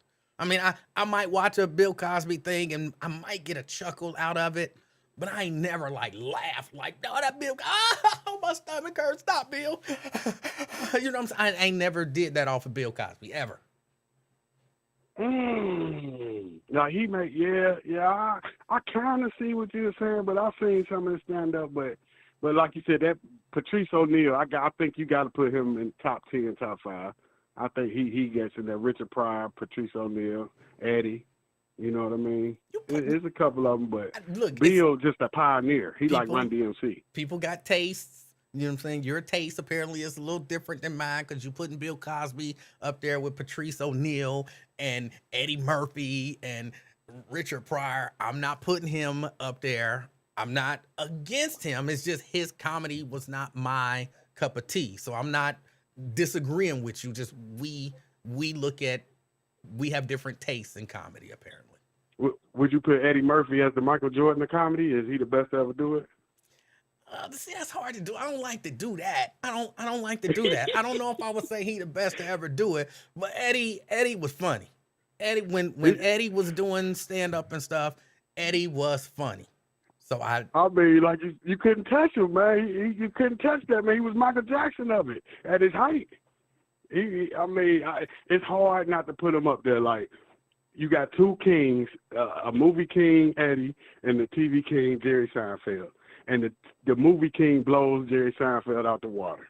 If you go stand up for stand up, he's not even close. It's not even close. I like the show Seinfeld, and I thought that Jerry was okay as a stand up comedian. For me, again, it's just not a style that I was like, oh my God, oh Jerry, stop, oh my God, oh my stomach hurt. I never did that I did that with Eddie. I've done that with Patrice O'Neal. When I watched Elephant in the Room, I laughed so hard. Oh my God. It wasn't That's even hilarious. But I never did that with Jerry Seinfeld watching stand up. I've done it with Bill Burr. I've watched Bill Burr stand up and laughed so hard. Chris Rock is another one of those where I'm like, now, you know, Bill Burr is Patrice O'Neal's best friend. That's his right-hand man, right? I know they was kind of in the same camp. Yep. Dave Chappelle. Chappelle's another one. But I do think Jerry Seinfeld and Bill Cosby, that's a good competition. Now, who would you say the best stand-up out of them two? I don't really know because they both just kind of to me. Well, like, from 1 to 10, where would you rank Seinfeld? Oh, I never really gave it much thought, but I guess I would probably put him at about, him and Bill, I would probably put him at about a 6, maybe. Yep, they the same. 6. They both get a 6. Yeah. I agree. But he just showed you the way. Bill got you to them places, network TV, first black man with a television show, remember? Yeah. He was the first one to get that. So he's just a pioneer. So like I say, it's like Run DMC. Run don't have the skill level of like a Rakim or a KRS-One, but they are the pioneers of this game. Yeah. No doubt about that. And I think Dave Chappelle, which a few people have put up there, Dave Chappelle was definitely up there in terms of the comedians. You got Dave Chappelle, Kevin, not the current Kevin Hart, but older Kevin Hart, or I guess younger Kevin Hart. Some of his stuff is kind of up there. Cat Williams. I was always all right on Cat Williams. Like, he had some funny stuff, but if I had to give him put him a number, I might put him at like a 7.5, maybe an 8. Yeah, I knew you had to put him over Bill and Jerry because he got them beat. But that's a fair rating. That's a fair rating. Yeah. You know what I mean? But like you say, Bill and Jerry, they just get credit mainly for their accomplishments more than their stand-up talent. All right. Man, hell yeah. So that's a yes. I'm paying. If it's under 100, I'm going to see Bill and his lovely wife Camille. Trust Camille ain't gonna be there. But hey, CK, I appreciate your call. Yes, sir. All right, that's CK. Yeah, Camille ain't gonna be there, and no, I don't care what y'all say. I still hold Camille partially responsible for all of that stuff that Bill did. She knew what he was doing. She's partially responsible in my book. But yeah, when I think, because some of these older school comedians who didn't get a lot of play, like Franklin Ajaye, was hilarious to me. He was hilarious to me. Of course, like I said, Dave Chappelle, kind of older or younger, age-wise younger, older in terms of date material. Kevin Hart, Eddie Murphy, no doubt. Yeah, Earthquake. But I guess I like some of the white comedians too. So it's just, yeah. But I like comedy. So I like to laugh. I like to laugh. TC says who? Franklin Ajaye. Franklin Ajaye. Look him up. Look up Franklin Ajaye and watch some of his stuff. And I think you'll be pleasantly surprised. He was a funny guy. Somebody else. He died not too long ago. I don't know why I'm Negrodamus. Why am I drawing a blank on his actual name? Why am I drawing a blank on his actual name? I know I can see him. I sat across in the studio from him and talked to him live on the air. Oh, one of the greatest comedians, Paul Mooney. Thank you. Y'all just let me struggle like that. Y'all knew who I was talking about. I just sitting here struggling. But yeah, Paul Mooney, one of the greatest. Again, I think maybe later I saw a special or two of his where I was like, that ain't all that funny. I mean, he was speaking some truth in the special, but I don't know if it was the delivery or whatever. I think he was just old enough to the point where he just seemed mad as hell. Like the whole special just seemed like damn, bro, you ain't even telling no jokes. This is almost a Black Panther speech. You know what I'm saying? I don't be laughing when I hear them speaking about the injustices. Make it funny.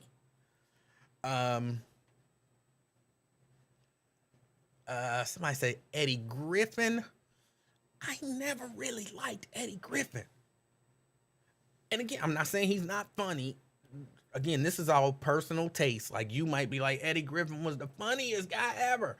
I never really liked Eddie Griffin. Like, something about his style and his jokes, just, I don't know why they didn't rub me the right way. I'm not saying that he ain't funny, but I was never a Eddie Griffin fan. Never a Eddie Griffin fan. But yeah. Red Fox was funny. Some of them, I can't remember who it's an old white comedian. But I was a young kid, had no business watching his stuff. He was a short, heavy set, bald head dude. I want to say it was Don Rickles, but I'm not sure if it was Don Rickles. But I might have been 9. You know what I'm saying? I was way too young to be watching the stuff that he was doing, because the material he was doing was like, if my mama would have walked in the room, I'd have got a whooping. I would have got a whooping. She would have said, you know better than to be watching this. I'm whooping you because you should have got up and turned the TV. That's what she would have said. Yeah, this was back in the day when you actually had to get up and turn the TV. So I was a young dude, but oh my goodness, I laughed so hard. I'm so glad my mama didn't come into that room. Because I would have got in trouble. But yeah, no, he was, I don't remember who it was. Anthony says Don was bad with adult comedy too. And I think that's who it was, even though I'm not 100% sure.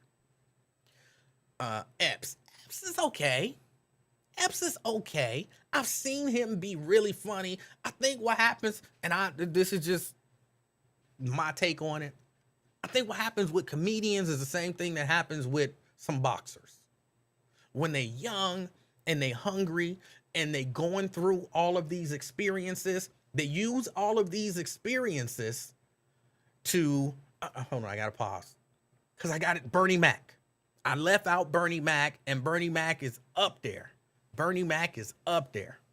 But when they're young and they hungry and not as successful, so they have a whole lot more experiences to draw from. They comedy be funny, but then they get successful, they get money, they get comfortable, they get protected, and they have to. Like, I could imagine Kevin Hart just walking the streets, going to comedy clubs, doing gritty shows. He got that money, and he gotta protect himself, so he don't get to have as many experiences as he used to have. He can't talk about being broke no more. He ain't broke. He can't talk about struggling to do that because he ain't struggling to do nothing. And what happens is they get comfortable and successful and isolated and insulated. And now for some of them, all they can talk about is things dealing with their success. Not Chris Rock, the other one, the other Chris was in the first Friday movie. He was in the first Friday movie. He did the movies with Jackie Chan, him. Same with him. I remember when he was younger, he was funny. But last special I saw his, thank you, Tucker, the overwhelming majority of his set was about his relationship with Michael Jackson and his relationship with Prince. And okay, you can kind of tell me stories and embellish them a little bit and make them funny and, do your Michael Jackson voice and all of that kind of stuff. But I can't relate to that. I never kicked it with Michael Jackson. But that's kind of all he got. He got rich, successful people experiences to pull from and then tell us stories about being rich and successful. And that's not that funny to me. This is the same thing with Kevin Hart and all of those guys. But like I said, Mike Epps, I've seen him be funny. Lately, the stuff that I've seen, it wasn't all that funny. But that don't mean he ain't funny. It might be funny to you. You might, be one of them people on the floor rolling, holding your stomach, feeling like you just came out the gym doing crunches after him. But for me, not really. Let me see. Oh, I only got like 9 more minutes. Carol Burnett. Carol Burnett was funny. In terms of a sketch show. I never saw Carol Burnett do stand-up. But I saw her, do the sketch show, and the sketch show was funny. Rodney Dangerfield was funny. I mean, he, did the same little act or whatever, little shtick. But, he was funny. He wasn't, again, for me, he wasn't side-splitting funny. But he was funny. But yeah, Bernie is up there on Black Rushmore. Because I know people hate when everything get broken down into race. But stuff get broken down into race. Hold on, I'll get back to that. Nicole says Cedric the Entertainer. Again, earlier on, Cedric the Entertainer was funny. The last special of his, which was a few years ago that I saw, again, almost his whole set was about basically the trials of being Cedric the Entertainer. He talked about his daughter bringing somebody over to the house and, how I don't remember if he was saying this guy didn't recognize who I was and blah, blah, blah. And, it was just, I was like, okay, he telling us stories from his life, trying to make them relatable and funny, but they all deal with him being rich because he rich. So for me, I think that's what happened when you get to a certain point. When did TV remotes come about? TV remotes was out, but we didn't have no money for that. TV remotes was like old and clunky, and it was 6 kids in the house. You weren't allowed to walk around with no TV remote. You better pick a channel and sit that. Once we got one, pick a channel and put that remote up. Because if you lose that remote, you're going to have problems. Now, once we got Cube, with the long cable, And, you know, you didn't have to get up and change the channel because you had the cube with you. But yeah, everybody didn't have the remote back in the 70s. Remember, I was born in 70. I was born in 70. Eddie Murphy's brother. Eddie Murphy's brother, I think I only saw him do stand-up once. And he wasn't very funny to me. His stand-up wasn't very funny. But him as a person, as a character, was funny, like on Chappelle's show. And I saw him do some interviews, and he was funny in those interviews. But as a stand-up comedian, I think I only saw him do one, and it wasn't all that good. Robin Harris, I just don't think he had from my knowledge, a large enough body of work that I was familiar with to be like, man, that dude is funny. That dude is, I mean, he was funny, but I think I might have saw him 2 times, but he was doing a lot of the same material. His body of work wasn't big enough for me to be like, yeah, he was one of the greats, even though that small body of material. Yeah. Jamie Foxx was a beast. Yeah. And I don't know if Jamie's still out doing stand up, but I remember going to a Jamie Foxx show here, and he was hilarious. And Sinbad was funny too. I actually went to a Sinbad show here as well.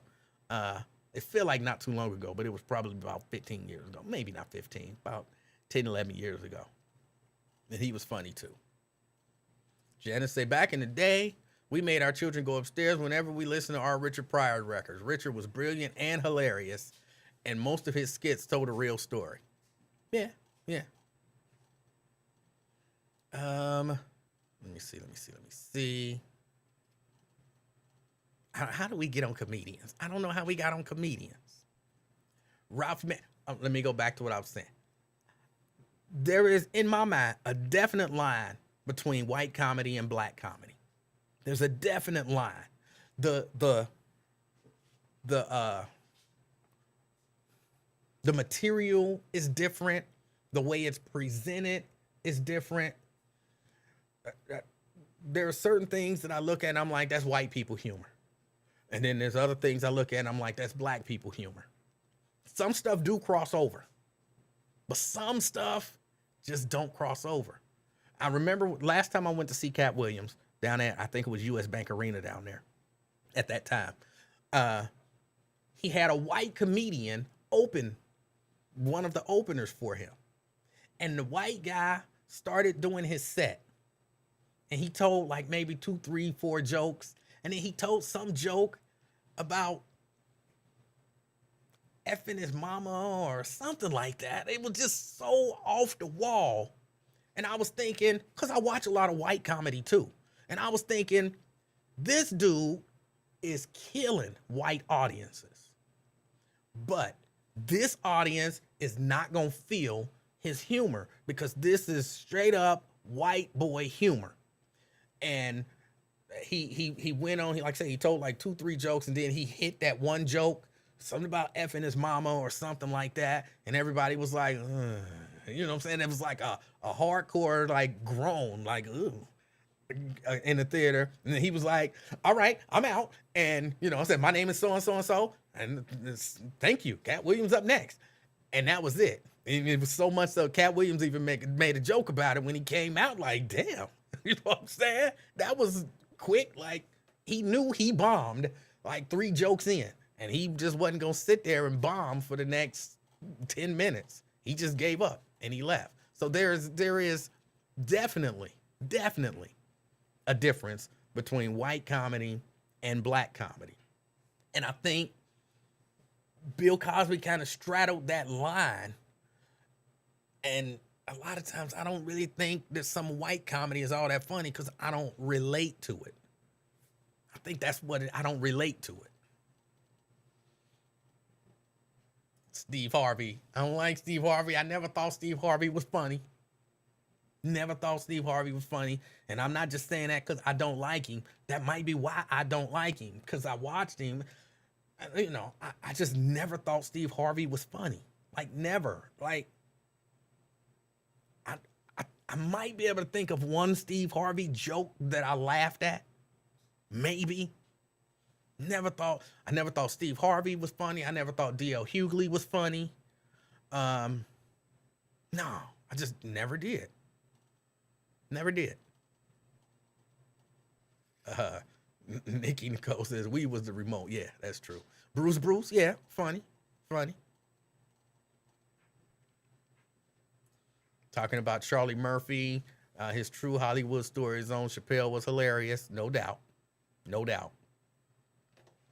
Robert Harris will always be known for Bebe's Kids, no doubt. Patrice O'Neal and his comedy kind of straddled that line of black comedy and white comedy too. It was much more on the side of black comedy, but kind of delivered sometimes with a white comedy. I don't even know how to describe it, but I thought he didn't straddle it. He kind of eliminated the line from my perspective. When you talk about Patrice O'Neal, there was no line. He was doing some of the stuff that the white comedians, some of that white comedian stuff, but he made it relatable to black audiences, and just he was doing some black stuff and he made it very relatable to white audiences. He just completely obliterated that line. I think Patrice O'Neal was up there with some of the greatest ever. And I know I'm talking about all men.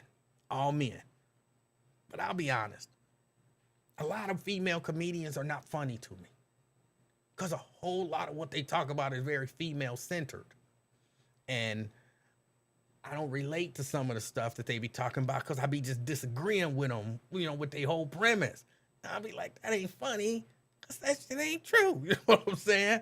But I will admit that Cheryl Underwood, funny. Andre say pray for Sinbad. That's right. He having some health issues. I'm not going to tell nobody to pray for nobody else because people attack me when I tell people or when I suggest prayers for somebody. Andre said pray for Sinbad. Apparently, there's only certain people worthy of getting prayer. And the people who I think, which is like everybody, aren't worthy. So I'm not going to tell nobody that. Ricky Smiley, never thought Ricky Smiley was funny. And then when I met him, he was just one of the nastiest, rudest dudes that I ever met. He wasn't necessarily nasty and rude to me. That's not true. He kind of was. Kind of passing nasty and rude. I'll tell the story real quick.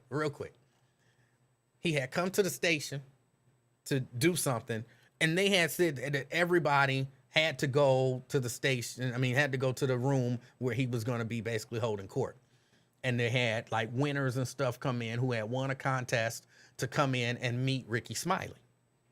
So we were all in there, kind of packed in the room, and they were arranging the room before a lot of the winners and stuff had got there. And I'm sitting there and I'm talking to a guy. His name was Brandon. He worked at the station.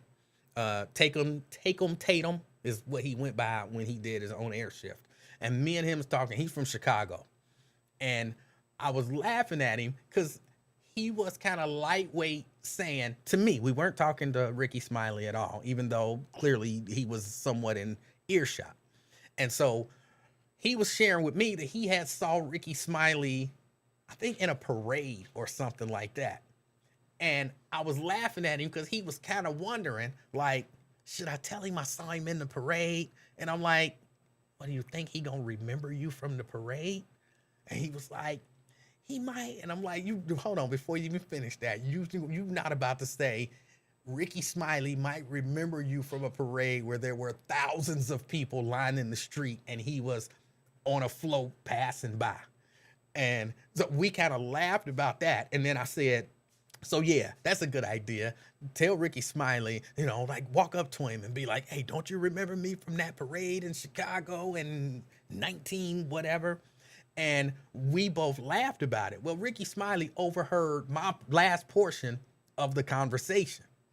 And he got real nasty. Like, that don't even make no sense. Why would I remember somebody from a damn parade in 1990, whatever it was, ready, standing in front of thousands of people? I didn't even get a chance to see him. So why would I remember him? That's just dumb. That's dumb as hell. And I was like, and I had to compose myself for a second. And then Brandon was like, no, we were joking because he was saying that there was no way that you would remember that.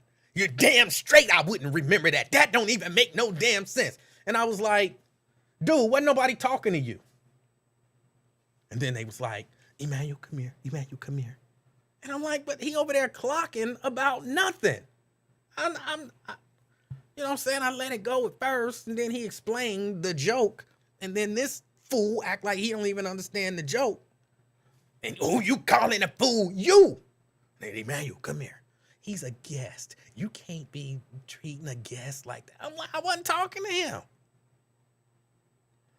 So they asked me to just sit there and not say anything. And then he was just mean to everybody else. He was mean. Like the one lady came in and she had her little book and she was like, can I get an autograph? It ain't time for no autograph. You don't see everybody just sitting around. Ain't nobody lined up to get no autograph. It ain't time for autograph. When it's time for autographs, I give you an autograph. And I was thinking, God damn. So she just walked in. She sees you. She's excited with the book. She want an autograph. You could have nicely told the lady that it's not time. He was just super mean and super rude. So no, I don't like Ricky Smiley. I never thought he was funny even before that. But then I didn't like him because he was super rude to the people that worked there and the people who had come to see him, who had purchased his book and been promised an autograph and a dinner with him. He was so rude to them. I didn't like it. That's what happened with me. I just said he don't really have a sense of humor. Because when it was explained to him what the joke was, he would have said, oh, okay. Maybe I don't think that's funny or whatever, but it would, you know, he wouldn't still start clocking. So, yeah, no, I don't like Ricky Smiley.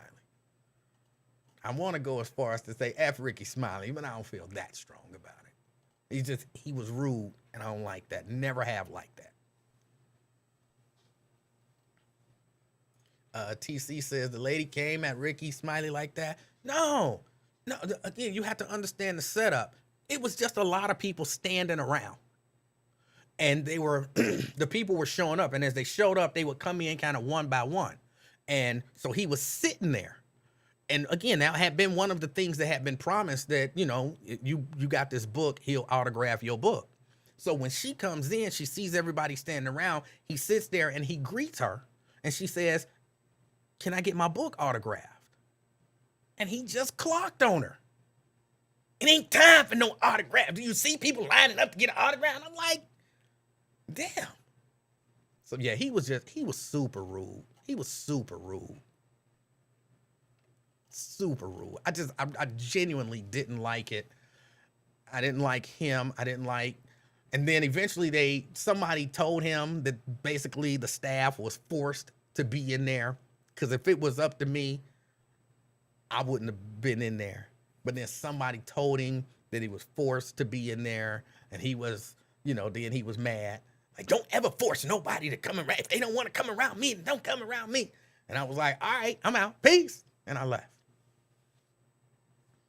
Because I didn't want to be around him because he was super nasty to people.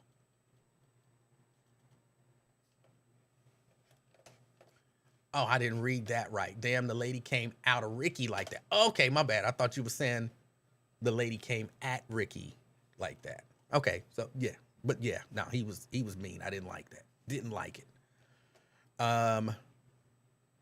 He was so rude. Like, I can't stress to y'all how rude he was to those people.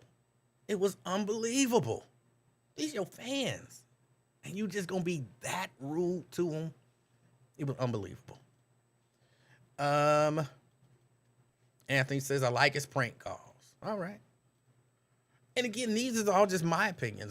If you like Ricky Smiley, you like Ricky Smiley. If you think he's hilarious, you can think because again, different people have different tastes. So different things make you laugh than make me laugh. That's why, some shows you watch and you cracking up and I'm looking at it like, this ain't funny. And other shows I'm cracking up and you like, this ain't funny.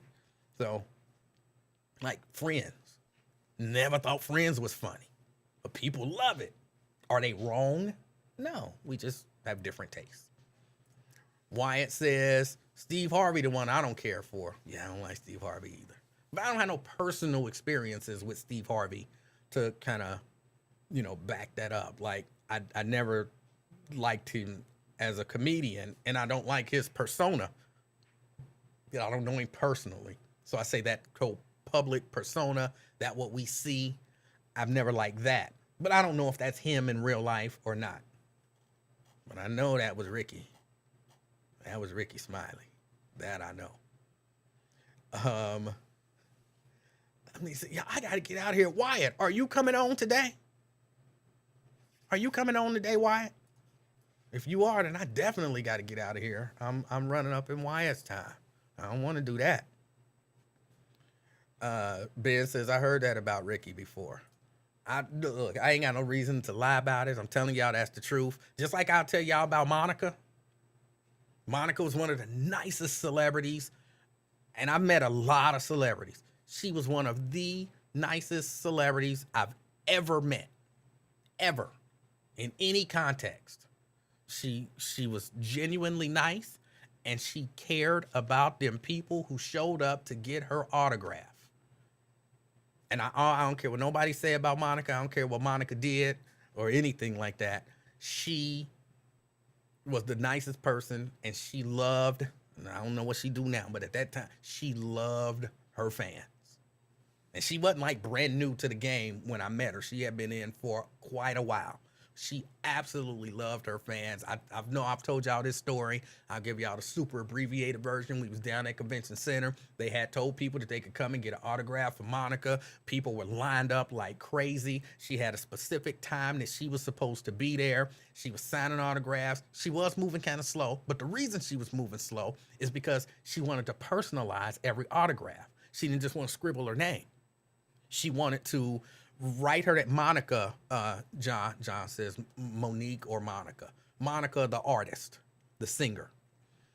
She didn't want to just scribble a name on a CD. She asked them, what's your name? How you spell it? If it was something crazy. And then she would write them a little note on every single one. Like, all right, hey, John, it was nice to meet you, whatever. I don't know what she wrote, but it was a little personalized note with their name, and then she would sign it. And she did that for everybody. And then it was time for her to go. And she was like, you don't see all them people in that line? And they was like, but you got to go. And she was like, well, then y'all shouldn't have let all them people get in line. I'm not leaving here till I sign everybody's autograph that's done waited in this line for all this time. And then they was like, well, okay, well, how about you sign it to the end of the line? And she was like, okay. And then probably about 5 minutes had passed. And they was like, well, okay, that's the end of the line, right? She was like, no, it's not. It's people still back there. She was like, if y'all want me to stop people from getting in the line, if anybody in that line, I'm signing their autograph. So cut off the line, and then I'll take to the last person that y'all cut the line off from. But I'm not going to tell them people that now been waiting in the line for 10 minutes that they just sorry. So cut off the line, and let me get through them. And that's what they did. And she signed everybody's autograph, personal name, personal message. And I was like, I respect that. I respect that, because she just didn't want nobody to just be like, I waited for Monica for 15 minutes, and then right when I got up there, they couldn't, Like, no. So, yeah, I appreciated that. So that's why I'll tell you the bad, and I'll tell you the good. That Ricky Smiley was bad. Monica was good. Somebody said Fantasia. I met Fantasia. Fantasia was super nice as well. She was super nice. We got into a little argument. Not really. We was joking with each other. And that's one thing I appreciated about her, was that she felt the energy that was coming and she was throwing that energy back. And so we was kind of going at it. I don't even remember what it was about. I think it was about me being a fan. And I was telling her I'm not a fan. And I was like, I like you, but I don't participate in that fanhood. And, we just kind of riffed back and forth. And afterwards we was laughing, and she was like, I like you. She was like, you keep it real. And I was like, well, we were just being silly. And she was like, I like him. So I liked her just because she wasn't all thought she was hiding Sadiddy and all that kind of stuff. TC said you was trying to get on. I was not trying to get on. I was not trying to get on. I was married at the time, so I definitely wasn't trying to get on. She was throwing what back? The same energy. That, you know, that whole kind of debate back and forth, you know, laugh debate. Like she could have took it serious and been like, what? See, but she didn't do that. You know, she just, we laughed and it was cool. It was cool. Did you frame your Monica autograph? I didn't get a Monica autograph. My daughter did. She came down and she got her a Monica autograph. What I'm gonna do with an autograph? I don't believe in autographs. What I'm gonna do with your signature? You know what I'm saying? It ain't even really your signature. What I'm gonna do with your fake signature? I mean, I understand autographs, but for me, autographs do nothing. I don't know. No.